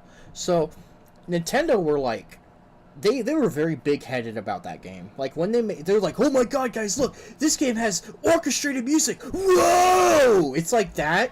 So, like, they basically had to, like, advertise the music because they're like, yeah, look, it's truly orchestrated. That makes us the best. Yeah, Nintendo were going kind of crazy over their fucking Mario Galaxy music. Chris Pite says they should turn the Smash Brothers music menu into an actual streaming service or something. Yeah, they let you listen to all the music in Smash Bros. Well, starting in Brawl. I don't think Melee and 64 had a sound test, did it? If it does, I don't remember. I just know Brawl did, onwards.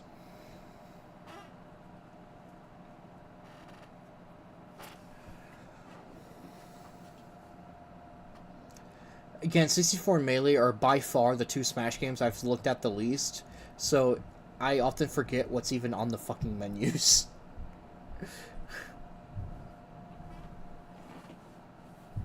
I don't even remember what, like, half the options in those games are.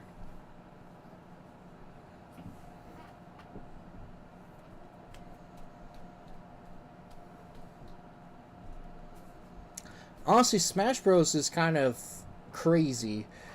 Most game devs never go the distance they do. It's kind of absurd. Like, can you even think, like, just imagine this. Like, seriously, can you imagine any other game doing this? Because it's ludicrous.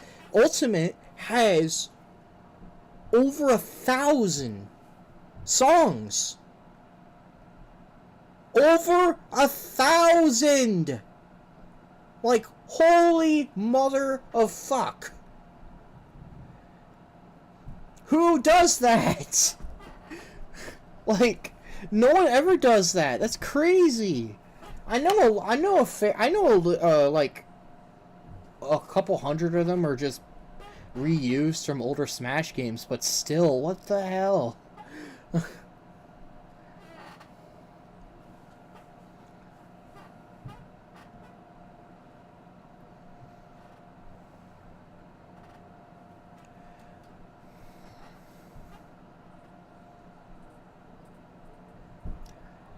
It's so ridiculous. Like, it's like, dude, like, imagine if someone ever made a game like this again, where there's just like a crossover from some games that play together, and they actually bother to make Chris the soundtrack Pike fucking bloated. Says Vegeta, what does the Scouter say about its soundtrack number?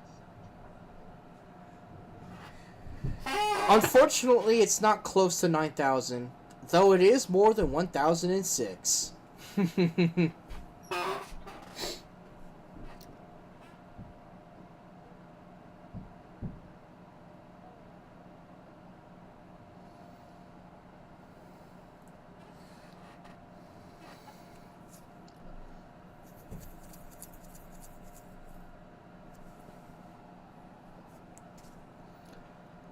Smash has good music, but still, it still kind of just it just boggles my mind that they would even have a game that has 4-digit amounts of music. Over 1,000. It's just still blows my mind. Oh my god. It doesn't matter how many years I think about it, it's just crazy to me. To be fair, Brawl was already way ahead of other games, even in Brawl, because they had like 500 already. That's like, Jesus Christ. Like, you went from the first two games, which had pretty standard soundtracks, pretty standard size for fighting games. And then Brawl comes out and goes, well, fuck you, we're just gonna add, like, 10 times the songs that we had before. We're going to go from like 30, 40 songs to like 500. Because why the hell not?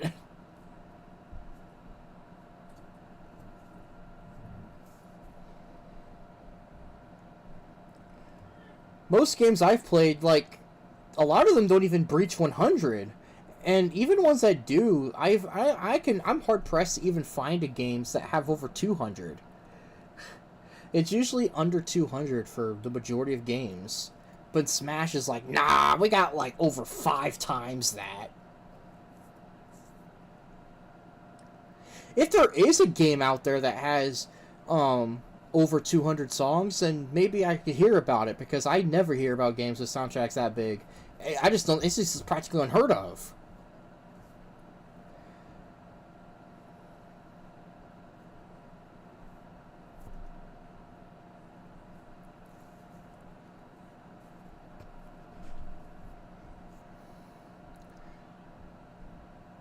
Like, when are we going to get a new game that just has like 500 songs randomly?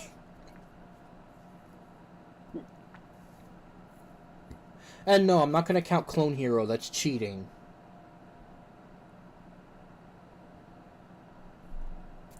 Because literally the entire point of the game is that people upload music to it. That's like the whole fucking point of it. So that's different. That's not the same kind of thing. We're talking about the game having that much music built in by default. Or added through DLC at the very least. Not something that users add on to themselves.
Oh, it's already been going on for a while. I don't know how much longer I'm going to talk about this, and I'm kind of worried. I think Zol's going to miss this. I even started at F5 instead of 4, hoping that he'd make it. That's a shame.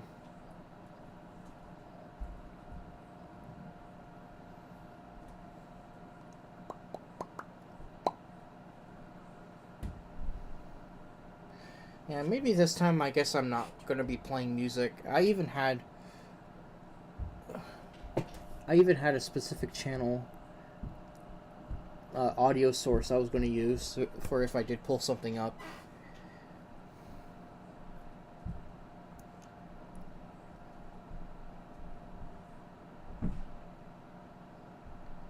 Do, do, do, do, do. I remember when I mentioned me and him mentioned Resident Evil. You missed this part, Goof, but I remember when I showed you the fucking.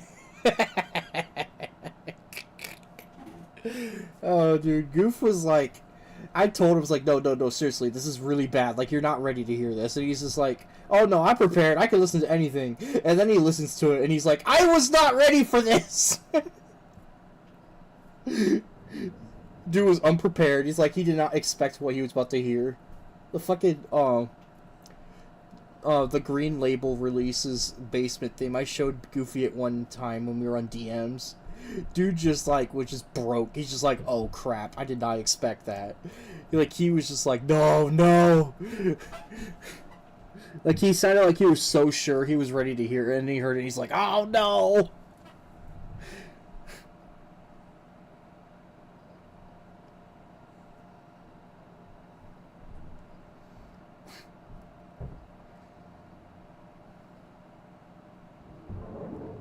Actually, that's something I would want to do with some of my friends sometime. I don't think I could stream it though, because like as Chris said, I might get copyrights if I try it. But I honestly don't know what I could do. even though I've had streams before with background audio with no problem, but I don't really get the rules on what counts as illegal or not. It just seems Chris Pike random. says video game music stream, no actual video game music. I didn't say we were listening to it. I just said we were talking about it. It's called Just Chatting Video Game Music.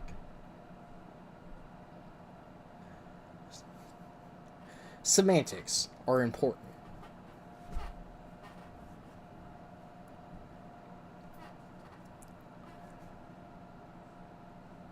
But it's something I used to do with my brother sometimes, and how I like doing it with just my friends like Zool and Goof sometimes. Sometimes it's just fun just to pull up a random OST we like, listen to it, and then talk about it. It's just fun.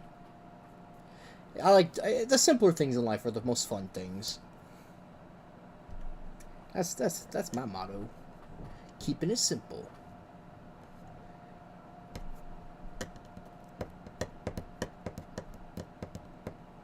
I don't think I need to pull up the basement theme though, because honestly, it's been memed to death.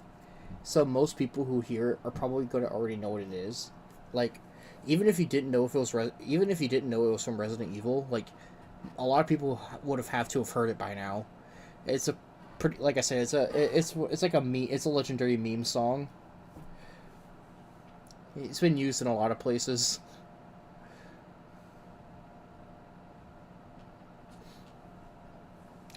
I bet a lot less people heard the original version though, because the original version of The Basement is way better. In fact, the soundtrack as a whole does a good job at having that creepiness. It does suffer a little bit though, because it's not as creepy as some of the sequels because of the sound font. It's just kind of the sound font's fault. It's just the technology wasn't really there. Like, it tries to be really creepy, and sometimes it kind of works, but because of the instrument choice and, like, the whole, like, sequenced nature of it, some of the instrument samples sound a bit, I don't know. Some of the instrument samples kind of make it sound a bit derpy sometimes. But it's so much better than the Green Label version.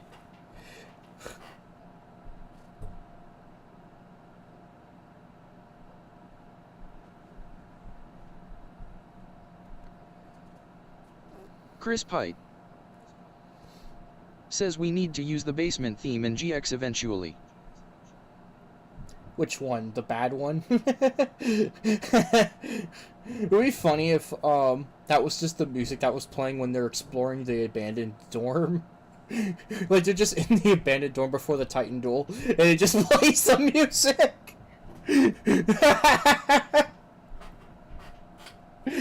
So it'd be funny because, like, you know, Cyrus and Chumley already make the Resident Evil joke, so they go into the fucking dorm and it plays the basement theme. That would be perfect.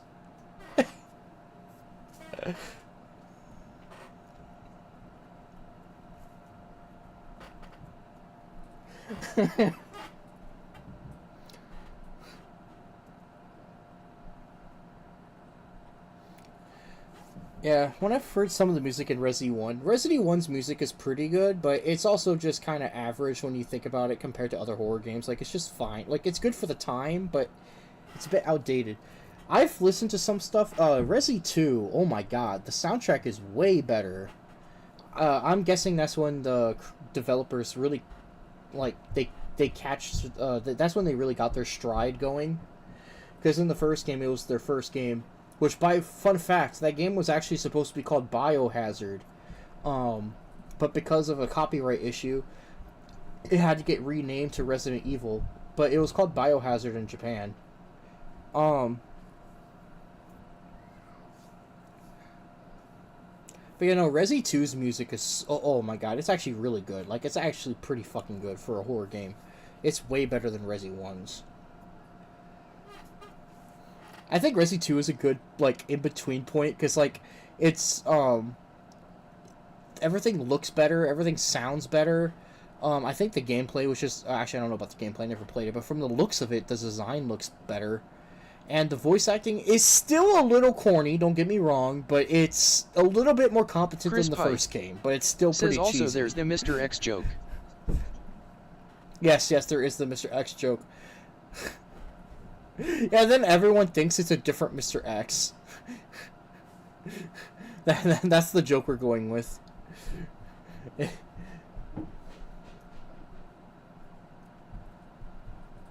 Just to make fun of the fact that Mr. X is a generic name that's used a lot.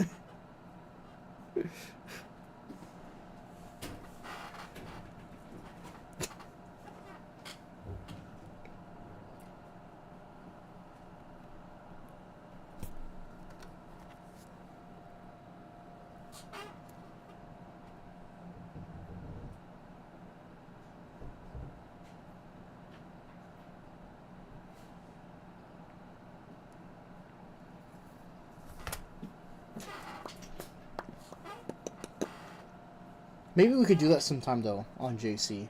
Because there are certain older games I know of that are pretty much, like, safe from copyright. Like I say, I find it really hard to believe that someone would strike me for it. Because, like I said, some of those, especially those old, like, PlayStation ones, like, some of those soundtracks are so ahead of their time. Like, they sound better than, like... Yeah, even stuff on PlayStation, bro. Like, it sounds better than all the fucking modern crap we have on radio these days. Burn!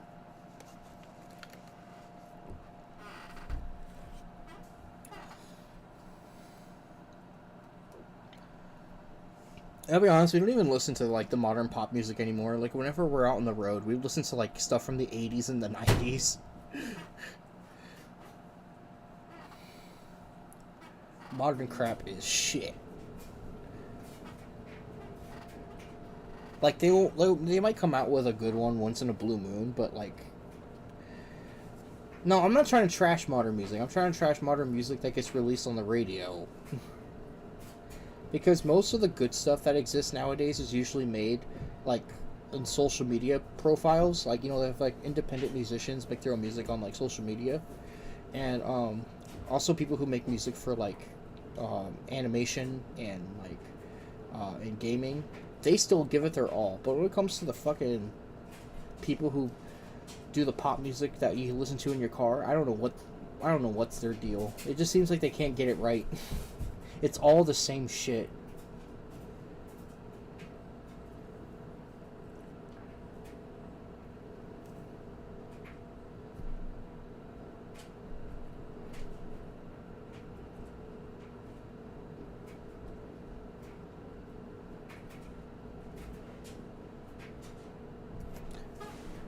Let me try it out.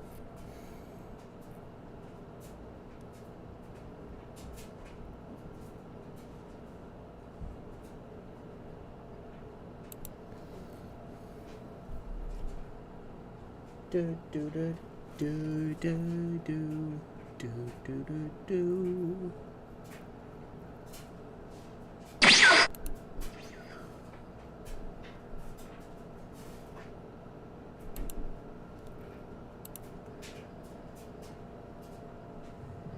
Do do do do do do do.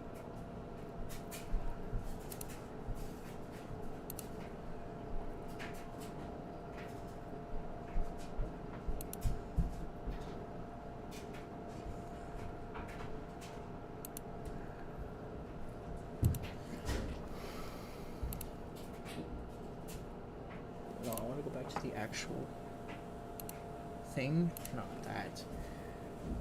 Do, do, do, do.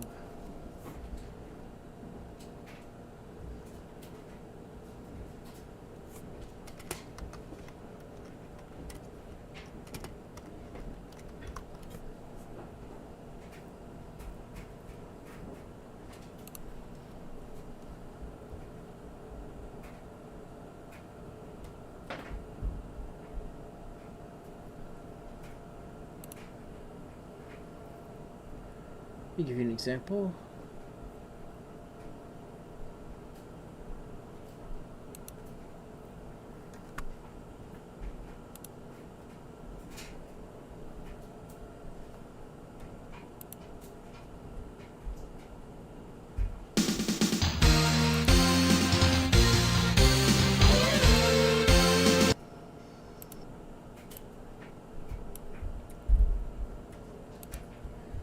Run a risk here. Ho, ho, ho, ho. Okay, so in order for this to work, I'm going to turn my desktop audio on.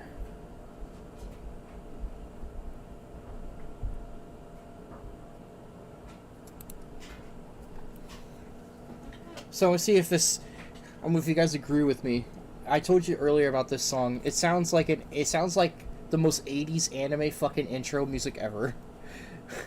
If you agree with me on this.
Oh.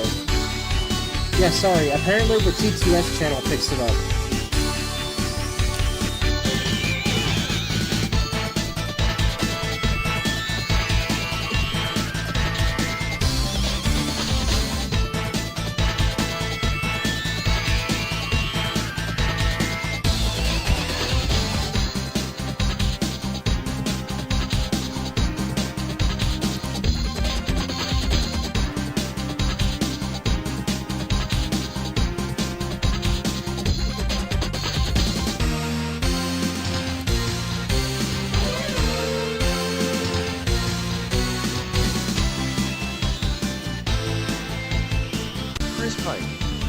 Says, is it playing twice? I'll keep that in mind. I already have a channel that picks it up.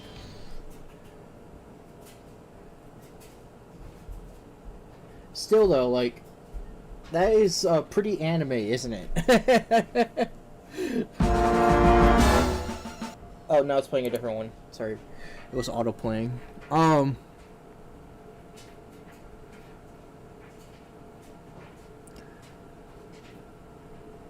Here's one of my favorites, though. Dial A for Arson. This is the superhero one I mentioned. This one's great. This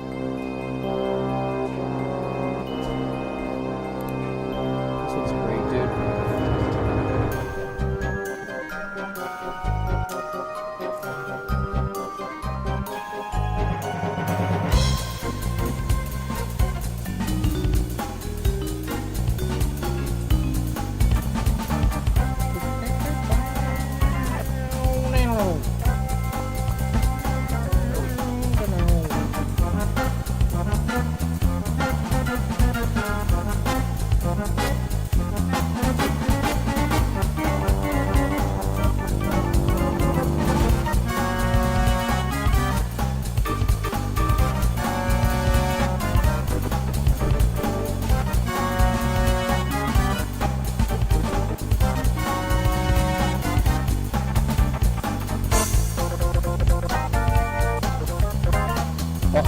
Okay, I got scared for a second.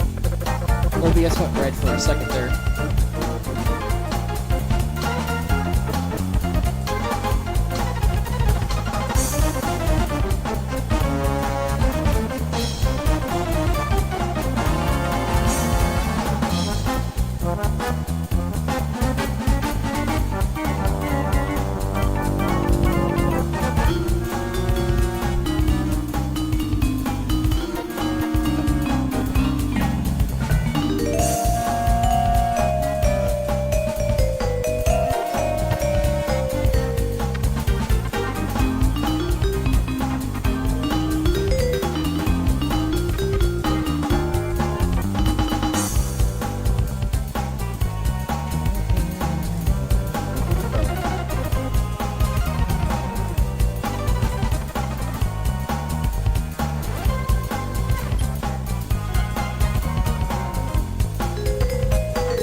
probably my favorite one in the game, actually. It's just so bop. That's such a good one.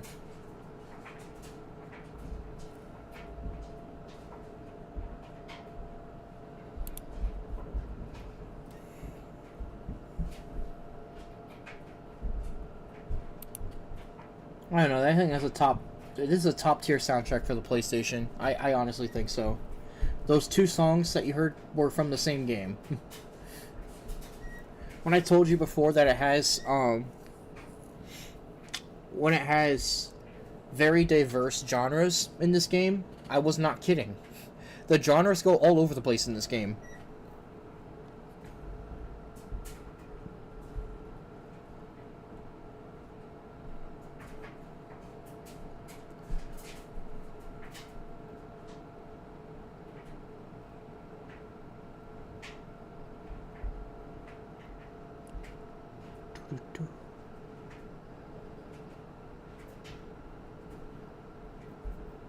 The only fault of this game, though, is the soundtrack is small.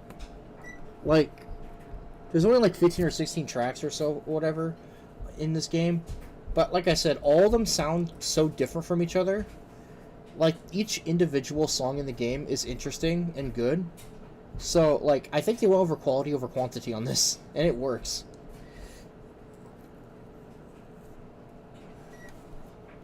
Wonder if there's anything else I could put on here.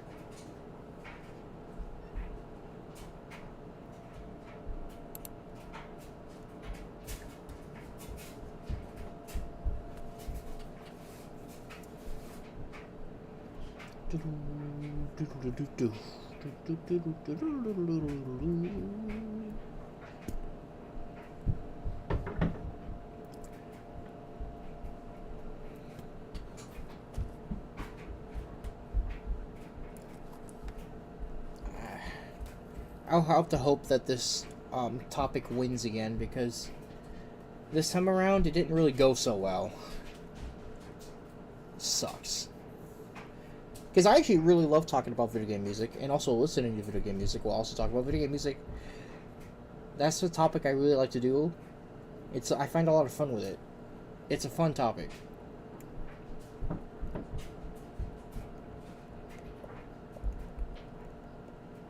But nope.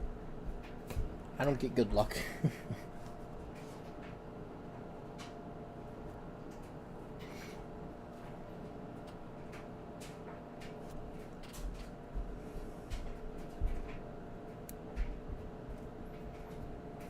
I actually listened to this on my own time because I beat Rayman 2 on my streams, but I didn't like listen to the music.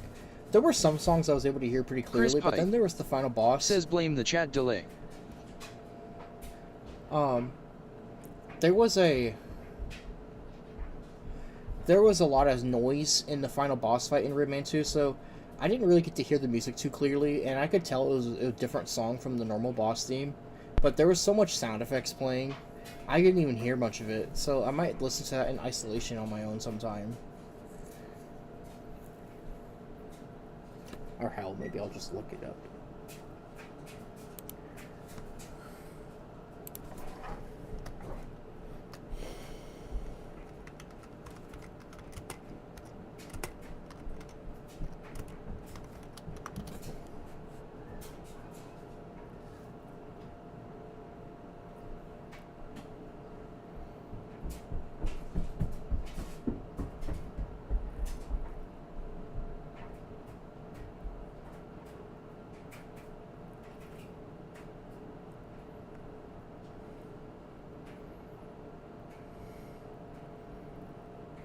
Whoa. I don't know where this one guy found a version with 200 songs in it. That game does not have close to that much music. Unless that's supposed to be, like, a different console. Because on PlayStation, you told me before, Chris, some of the levels are just gone. Like, they're just not there.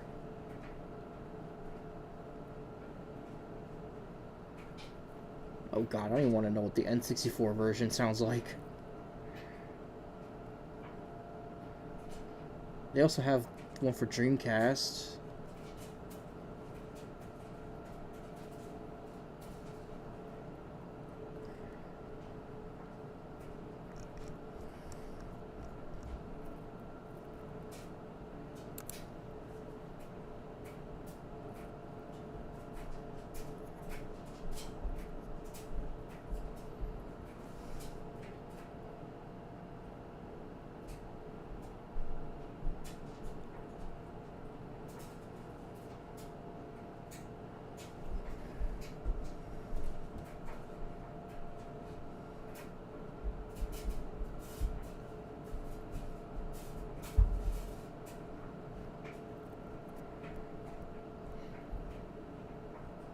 God, why is there so many of these?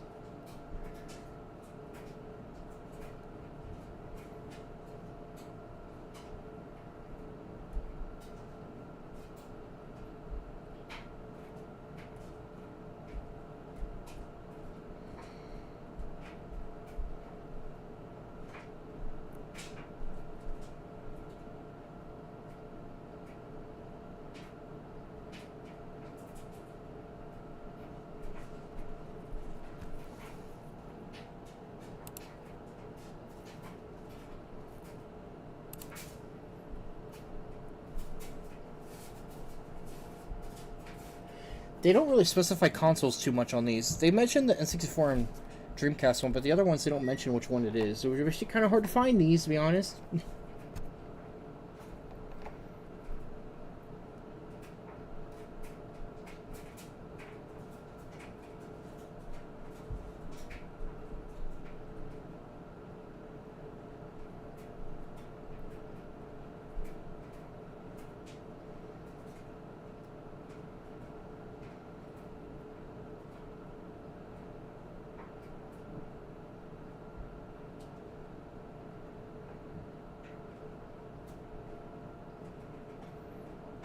Oh yeah, I remember that creepy ass music when you're in the fucking like underworld.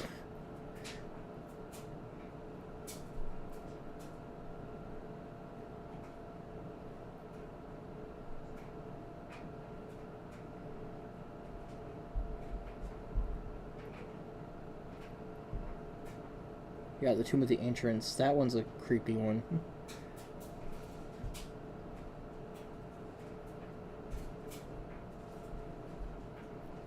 Yeah, let's see the final battle. Well, that's kind of long, isn't it? Why not?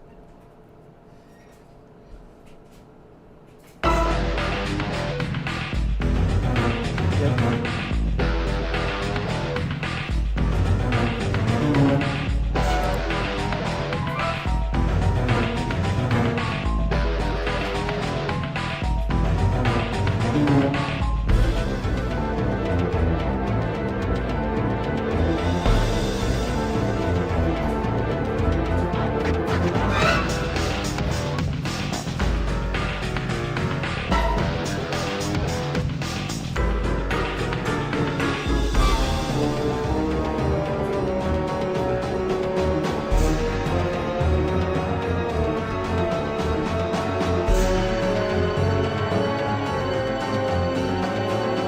I mentioned in the normal version.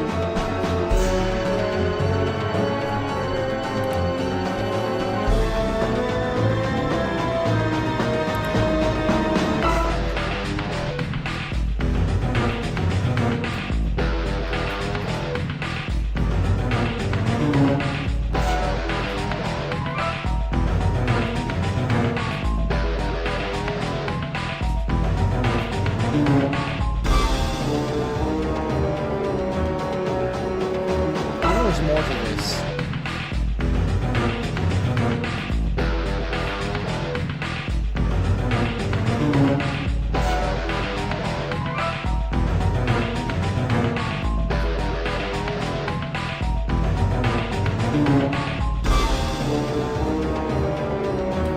I remember hearing the motif from the regular boss in here somewhere. Where is that?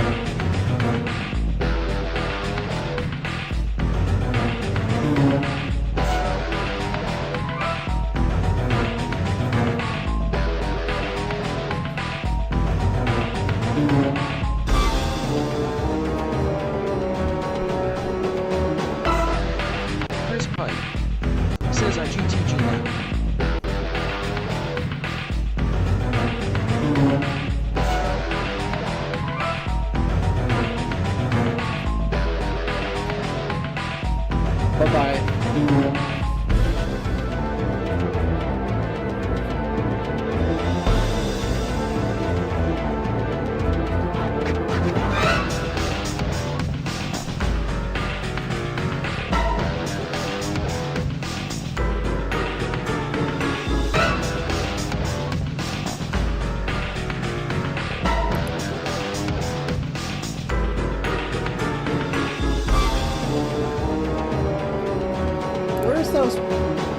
confused, because when you're fighting him in the, like, tunnel, it plays other parts of the song than this.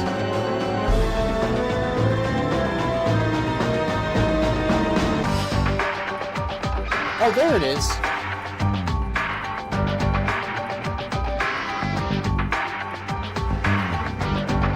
Oh, this song is really long. It really is.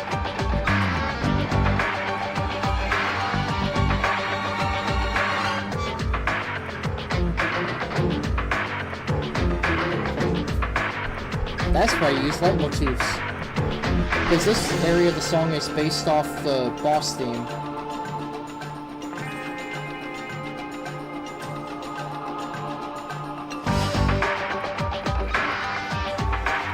Because this part of the song you hear is what you hear when you fight the Guardians, for example.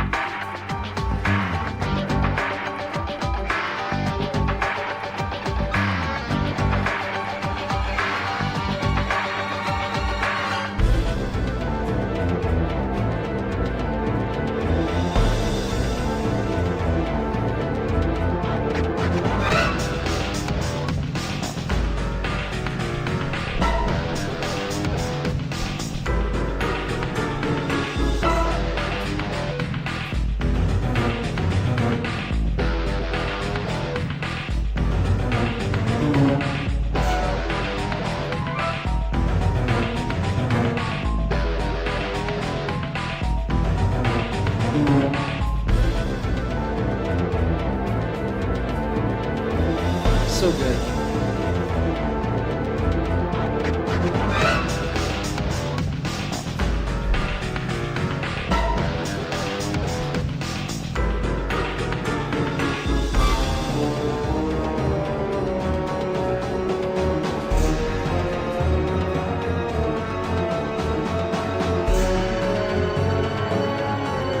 It's almost over.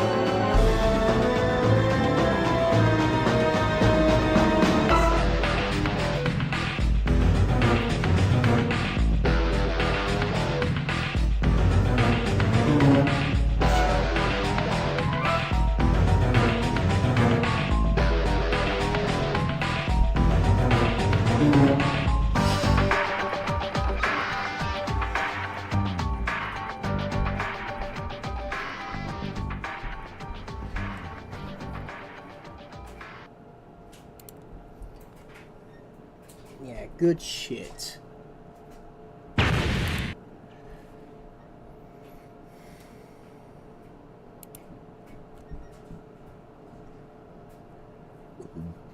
Okay, this has been going on long enough, and he's not showing up. That's unfortunate.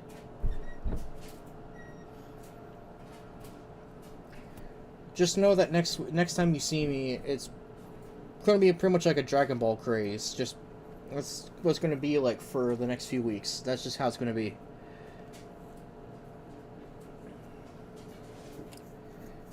Because I want to play Sparking Zero, of course.